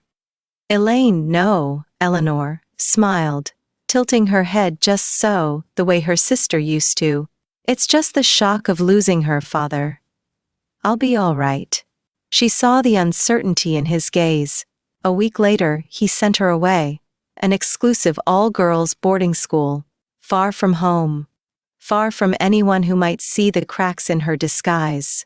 And when the first girl at the school died mysteriously, Eleanor knew one thing for certain. She would never let anyone take her identity from her again. Chapter 25. The Birchwood Motel stood like a forgotten relic, its once bright neon sign flickering weakly against the inky darkness of the night. A thin mist rolled across the cracked pavement, swallowing the edges of the decrepit parking lot. The building itself was a monument to decay, shingles missing from the roof, vines creeping through the cracks in the stone walls, and windows either shattered or boarded up. It was the kind of place where bad things happened, where memories rotted alongside the peeling wallpaper. Olivia stepped out of the Jeep, the heavy scent of damp wood and mildew hitting her immediately. Simpson shut his door quietly, scanning the surroundings, his fingers grazing his holster. "Charming place," he muttered. "It used to be a safe haven for drifters," Olivia murmured, remembering an old case her father had once told her about. A missing woman last seen walking toward Birchwood before vanishing. Now it's just another place the world forgot. The front doors creaked as Olivia pushed them open, revealing a dust-covered lobby, abandoned long ago. A rusted ceiling fan squeaked lazily, swaying in slow, mournful circles. The front desk was littered with yellowed papers, and behind it, an old key rack held rusted tags with room numbers barely visible. Simpson swept his flashlight across the room, illuminating graffiti-scrawled walls and a single overturned chair in the middle of the floor. "Feels like a setup," he muttered. Olivia nodded, moving toward the back hallway. Faint footprints marred the dust, leading toward the stairwell that descended into the underground tunnels. She turned toward Simpson. "This place was built over an old Prohibition smuggling tunnel system. My father once mentioned it was still accessible through the basement. If Eleanor really brought my mother here, we need to search down there." Simpson exhaled, gripping his gun tighter. "Lead the way." The stairwell leading to the basement was cramped and damp, the air thick with moisture and decay. Olivia ran her fingers along the cold stone walls, feeling the faint etchings of graffiti from decades past. At the bottom, they stepped into a vast open space, the remnants of what had once been a speakeasy. A long-forgotten bar sat against one wall, its mirrored backdrop shattered, leaving jagged glass reflecting their flashlight beams. Old liquor crates lay scattered, their labels faded beyond recognition. Olivia's stomach clenched. "If she left my mother down here, we need to move fast." Just then, a shuffling noise echoed from deeper in the tunnels. Both agents turned sharply, weapons drawn. A shadow moved, emerging from a darkened passageway. Olivia exhaled sharply. "Dad?" Thomas Bishop stepped forward, his face etched with exhaustion, his clothes slightly damp from the moisture clinging to the tunnels. He held up a burner phone, the screen still lit. "I got a text from Eleanor," he said, his voice tight, "in the form of a puzzle. It led me here." Simpson and Olivia exchanged a glance.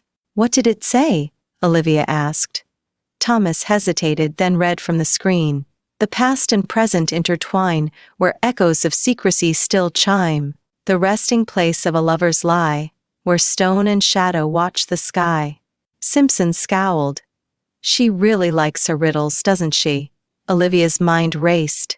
Past and present, intertwine. Something old, connected to something new.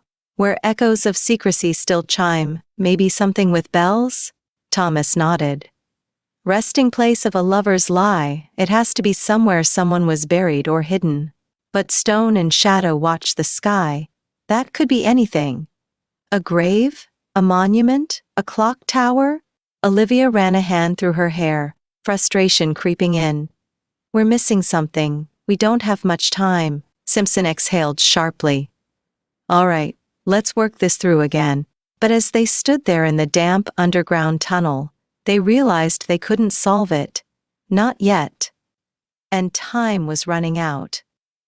Chapter 26. The stale air of the underground tunnel pressed against Olivia's skin, thick with the scent of mildew and damp stone. She stared at the cryptic message on her father's burner phone, frustration clawing at her gut. They needed help. "We're not solving this down here," Olivia admitted, glancing between Simpson and her father. "We need fresh eyes." Simpson rubbed the back of his neck. "Agreed. And as much as I hate to say it, that means bringing in Pepper." Thomas frowned but nodded. If anyone has the resources to crack this, it's him. Without hesitation, Olivia pulled out her burner phone and dialed Director Pepper's number. It rang twice before his gruff voice answered. "Tell me you've got something." "I need your help," Olivia said, skipping any pleasantries. "Eleanor left another riddle. We can't figure it out." A pause. Then, "Read it to me." Olivia recited the message slowly, her voice echoing in the damp chamber. When she finished, Pepper was silent for a moment before muttering, "Damn it, Eleanor. You recognize something?" Olivia pressed. "I recognize the way she thinks," Pepper admitted. "I'll have my team work it from every angle." In the background she could hear the murmurs of agents moving quickly, commands being issued. Then, another voice cut in. "We should loop in Mercer," Agent Shook suggested. "She's sharp when it comes to patterns." Olivia exchanged a glance with Simpson. Simpson let out a reluctant sigh. "She's got a point." A few moments later Pepper was back. "Mercer's in, give us 30 minutes. Olivia paced the tunnel, the damp chill seeping into her bones as they waited. Thomas leaned against the wall, his eyes shadowed with exhaustion, while Simpson sat on an overturned crate, flipping a pocket knife open and shut, his mind elsewhere. Finally Olivia's phone buzzed. She answered immediately. Leah Mercer's voice came through, sharp and confident. "Bishop, I've got it." Olivia's pulse quickened. "Talk to me." "The phrase where echoes of secrecy still chime, that's what got me," Leah explained. "I started looking at old structures in the area tied to secrets. Think about it. What has bells and is connected to secrecy?" Olivia's stomach dropped. "A church." "Bingo," Leah confirmed. "There's an abandoned church just outside the city, St. Mark's Chapel. It was built in the early 1900s and sat abandoned for decades. It was also rumored to be a meeting place for secret societies." Simpson stood immediately. "That's got Eleanor written all over it." "There's more," Leah added. "The resting place of a lover's lie? That's got to be a grave. And guess what? That church has an old graveyard behind it." Olivia's hands tightened into fists. "That's where she's keeping my mother. We're en route," Pepper said, cutting in. "You three better move." Olivia didn't need to be told twice. She was already heading for the exit, Simpson and Thomas close behind. They finally had a location, but would they be too late? Chapter 27. A thin mist hung over St. Mark's Chapel's graveyard, curling like ghostly fingers around the worn tombstones. The church itself loomed in the background, its bell tower long silent, its once pristine walls now coated in ivy and decay. The night was eerily still, disturbed only by the whispers of wind through the trees and the rhythmic creak of an old wooden swing hanging from an ancient oak. Beneath the weathered gravestone of John Bishop, the man who had founded Redding, California, lay Olivia's mother, still alive, but barely. Her body was arranged with meticulous care, dressed in a deep crimson gown, her hands delicately folded over her chest as if in peaceful repose. Her lips, painted the same unmistakable shade of red, were parted slightly, as though she had been whispering in her final moments. She wasn't dead, but she was close. Eleanor Bishop stood a few feet away, her figure illuminated by the moonlight filtering through the trees. Her hands trembled at her sides, fingers twitching as though playing an invisible piano. Her breath came quick and uneven, her once poised demeanor unraveling into something fractured, unhinged. She muttered to herself as she paced along the grave, her tone shifting between fond nostalgia and raw resentment. "John Bishop," she whispered, her gaze trailing over the etched name on the stone. The great Bishop Patriarch, the first of the family line. A man of honor, they said. But what does honor mean when it's built on blood and betrayal? Her voice wavered as she knelt beside the grave, brushing dirt off the engraved letters, as though tending to an old friend. They buried his sins with him, but sins don't die, do they? No. They live on, in the family name, in the choices we make, in the things we have to do to survive. She sighed, then turned her head toward Olivia's mother, still unmoving beneath the tranquil glow of the moon. You understand, don't you, my dear? Eleanor's voice softened, almost maternal. What it's like to be caught in a man's world, to be the one left behind while history praises the liars and the killers? The bishops always took what they wanted. And you were so blind to it, so blissfully unaware. Her voice cracked as she straightened up, hands curling into tight fists. They all were. Just like Elaine. Eleanor's shoulders trembled as she pressed a hand to her temple, her breath quivering. Oh, Elaine. How many nights have I woken up thinking you'd be there beside me? How many times have I whispered your name, only for it to fade into silence? Do you know what it's like to live with a ghost? To wear a mask so long you forget who you were underneath? Her breathing became more erratic as her gaze flashed between the gravestone and Olivia's mother, as though she were seeing something else entirely. Or was it? You, Elaine, were you the one left behind? No, I was. I had to be, because you were the one who fell. You. Her fingers dug into her scalp, nails pressing against her temple as she let out a sharp gasp of realization. Or was it me? She let out a shuddering laugh, stepping away from the grave. I kept the secret, you know. I became you. I wore your name, your life, your regrets. But secrets demand a price, and the past, oh, it never stays buried. Her voice hardened. I kept Thomas on the right path. I made sure he was the bishop this town deserved. I molded him. I made him. And you? Her wild eyes locked onto Olivia's mother. You stole him from me. Her breath hitched as her anger boiled over, her voice raw. You turned him against his own bloodline, against me, against everything the bishop stood for. And now, Olivia follows in his footsteps, a bishop who should have upheld the legacy, ruined by you. She turned her gaze to Olivia's mother once more, tilting her head. I thought this would feel right, but does it? Will this be enough? Will this finally silence her voice? Will this? A sudden gust of wind rustled the leaves above her, and Eleanor stiffened, her entire body locking up. She felt them now, felt their presence. They were coming. Eleanor's fingers twitched as she reached into her coat, pulling out a small vial of clear liquid. She crouched beside Olivia's mother, tilting her head. One last thing, dear, a little push into the dark. Then we'll both be free. She uncapped the vial and leaned closer, whispering, Hush now, no more lies, no more history, just... The distant sound of tires skidding over gravel shattered the silence. Eleanor's eyes snapped up. They were here. Her time was running out, and for the first time in decades, she wasn't sure how this story would end. Chapter 28. The wind howled through the graveyard as Director John Pepper stepped carefully between the ancient tombstones, his gun drawn but pointed downward. His footsteps crunched over the brittle leaves that had settled over the burial ground of John Bishop, the family patriarch. Eleanor, or Elaine, stood ahead, silhouetted by the flickering light of a lantern, her trembling hands hovering over Olivia's mother's still form. Her lips curled into something between a smirk and a sneer when she saw him. Oh, John, you came, just like I knew you would. Pepper exhaled, steadying himself. Eleanor, or should I say Elaine? It's time to end this. Her body visibly tensed, the sound of her own name. Or was it her sister's? Knocking something loose in her already fractured mind.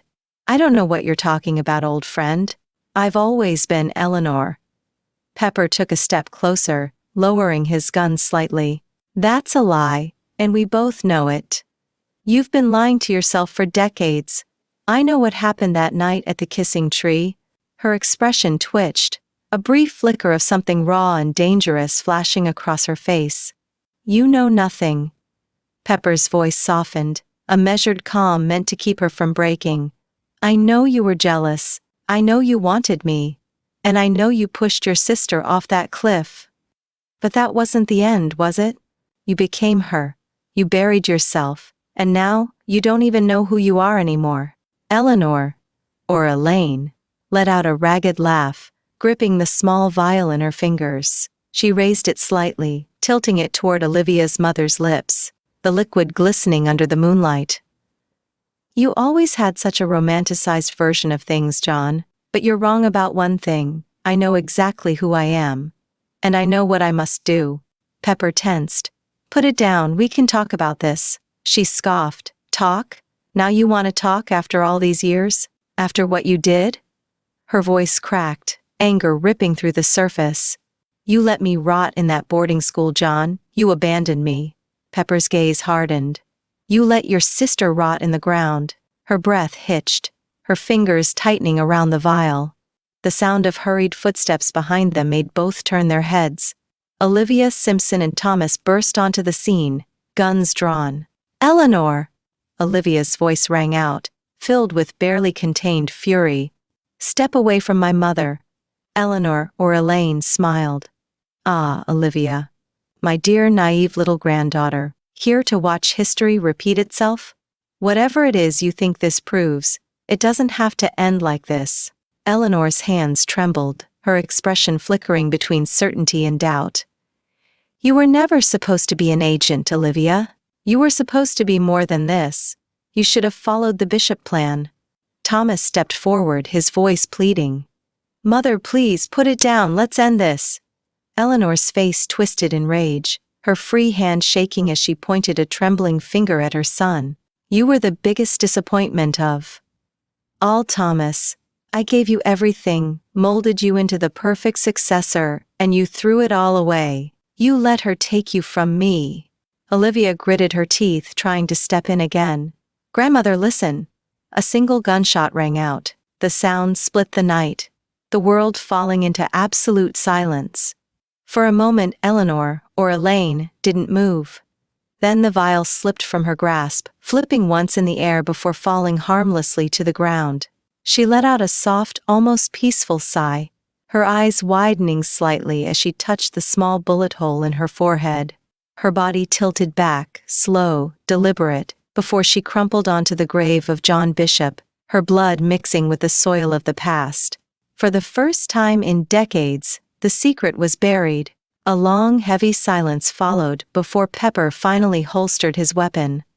Olivia stood frozen, her breath ragged, staring at the lifeless body of the woman who had manipulated her entire family's history. Simpson lowered his gun, exhaling. "Well, damn." Thomas let out a shuddering breath, his eyes fixed on his mother's body, something between grief and relief in his gaze. Olivia took a slow step forward, lowering her weapon at last.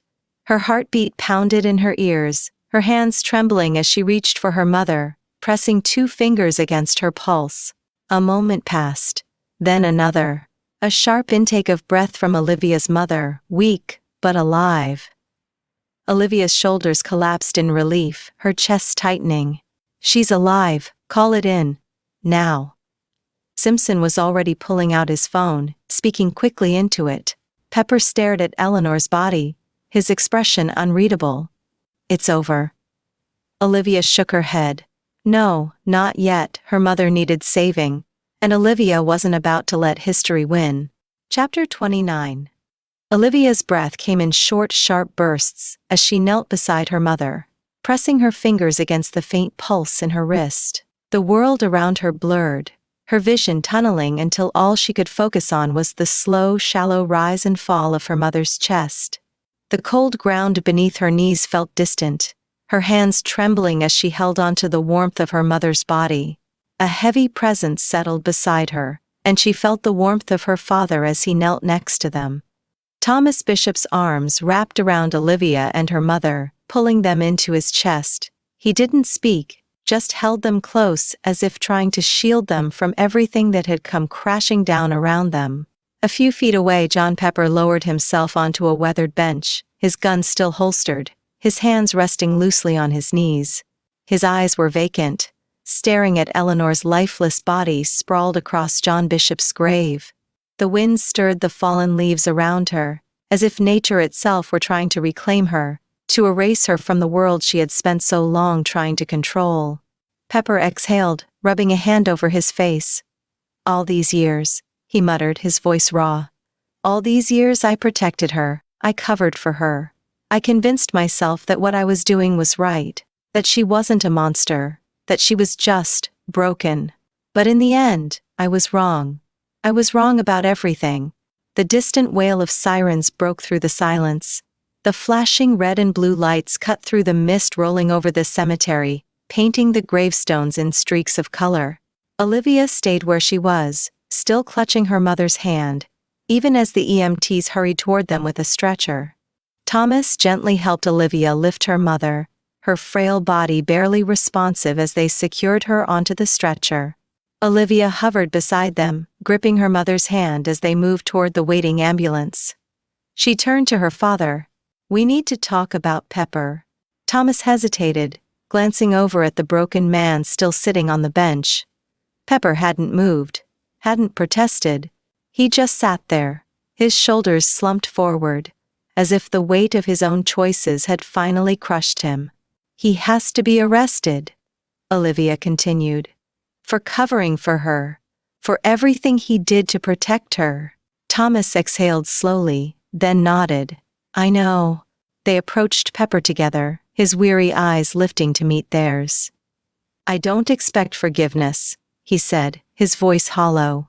"I don't deserve it. But I am sorry." Olivia held his gaze for a long moment before finally speaking. "It's too late for sorry." A pair of FBI agents approached, one of them holding a set of handcuffs. Pepper didn't resist as they pulled him to his feet, turning him around. The cold metal snapped around his wrists, but he didn't flinch. Simpson watched from the side, arms crossed. He shook his head before stepping forward. "I'll run him in," he said. "You two need to be with her." Olivia hesitated before nodding. "Thank you." Simpson led Pepper toward the waiting vehicles as Olivia turned back to the ambulance, where her mother lay, barely conscious. Thomas placed a hand on her shoulder, and together, they climbed inside. As the doors shut behind them, Olivia took one last look at the cemetery, at the gravestone where Eleanor's body lay still, her secrets buried with her. But the past wasn't erased. Not yet. And Olivia knew this wasn't the end. Not for her. Chapter 30. The road was empty, stretching ahead like an unbroken ribbon of darkness. The hum of the tires against the pavement was the only sound in the bureau-issued black SUV, as Simpson drove toward the FBI field office with John Pepper handcuffed in the back seat. The silence between them was thick, heavy with unspoken words. Simpson kept his eyes on the road, his grip on the wheel tight. "You want to talk about it?" he asked finally, his voice low but firm. Pepper let out a dry, humorless chuckle. "Talk about what? How I spent half my life covering for a murderer. How I justified it to myself. Or how, after everything, she still ended up dead." Simpson glanced at him in the rearview mirror. "That's a good place to start." Pepper exhaled slowly, leaning his head against the window. "You think I haven't gone over it all in my head 1,000 times? I thought I was doing the right thing. Protecting her, protecting the bureau, keeping secrets that should have never been uncovered. But in the end, secrets don't stay buried." Simpson nodded slightly, letting the words settle. Then, just as he was about to say something else, Pepper's head suddenly slumped forward. "Pepper?" Simpson called out, eyes flicking back to the mirror. No response. "Hey!" Simpson cursed under his breath and pulled the car over to the side of the road. The spot was isolated, woods on either side, no passing cars, perfectly secluded. He got out and yanked open the back door, reaching for Pepper. "Stay with me, man." Pepper was completely limp, his breathing shallow. Simpson knew he needed to check his vitals. He quickly unbuckled him, then reached for his cuffs. "Shit," he muttered as he fumbled with the restraints. He needed both hands to do CPR properly. Just as he reached for his phone to call for backup, he barely had time to register the shift in movement before Pepper sprang to life. In a blur, Pepper slammed his elbow into Simpson's throat, knocking him backward. Simpson staggered, trying to recover, but Pepper was already on him. His years of experience hadn't dulled. He struck fast and efficiently, driving Simpson back against the SUV before twisting and grabbing his gun from his holster. Simpson choked, gasping for breath, his vision swimming as he struggled to counterattack. But before he could react, Pepper had already moved, kicking his legs out from under him. Simpson hit the ground hard, the impact knocking the wind out of him. His phone, still unlocked, slipped from his fingers and landed a few feet away. As he coughed, trying to push himself up, he heard a click, the sound of the SUV door slamming shut, then the scuff of boots on pavement. A moment of silence. Then the phone, lying abandoned in the dirt, crackled to life. "Simpson?" Olivia's voice came through. "Simpson, what's happening?" There was a pause. Then John Pepper's voice, smooth and steady. "I'm not going in. More to come later." And then the line went dead. Chapter 31.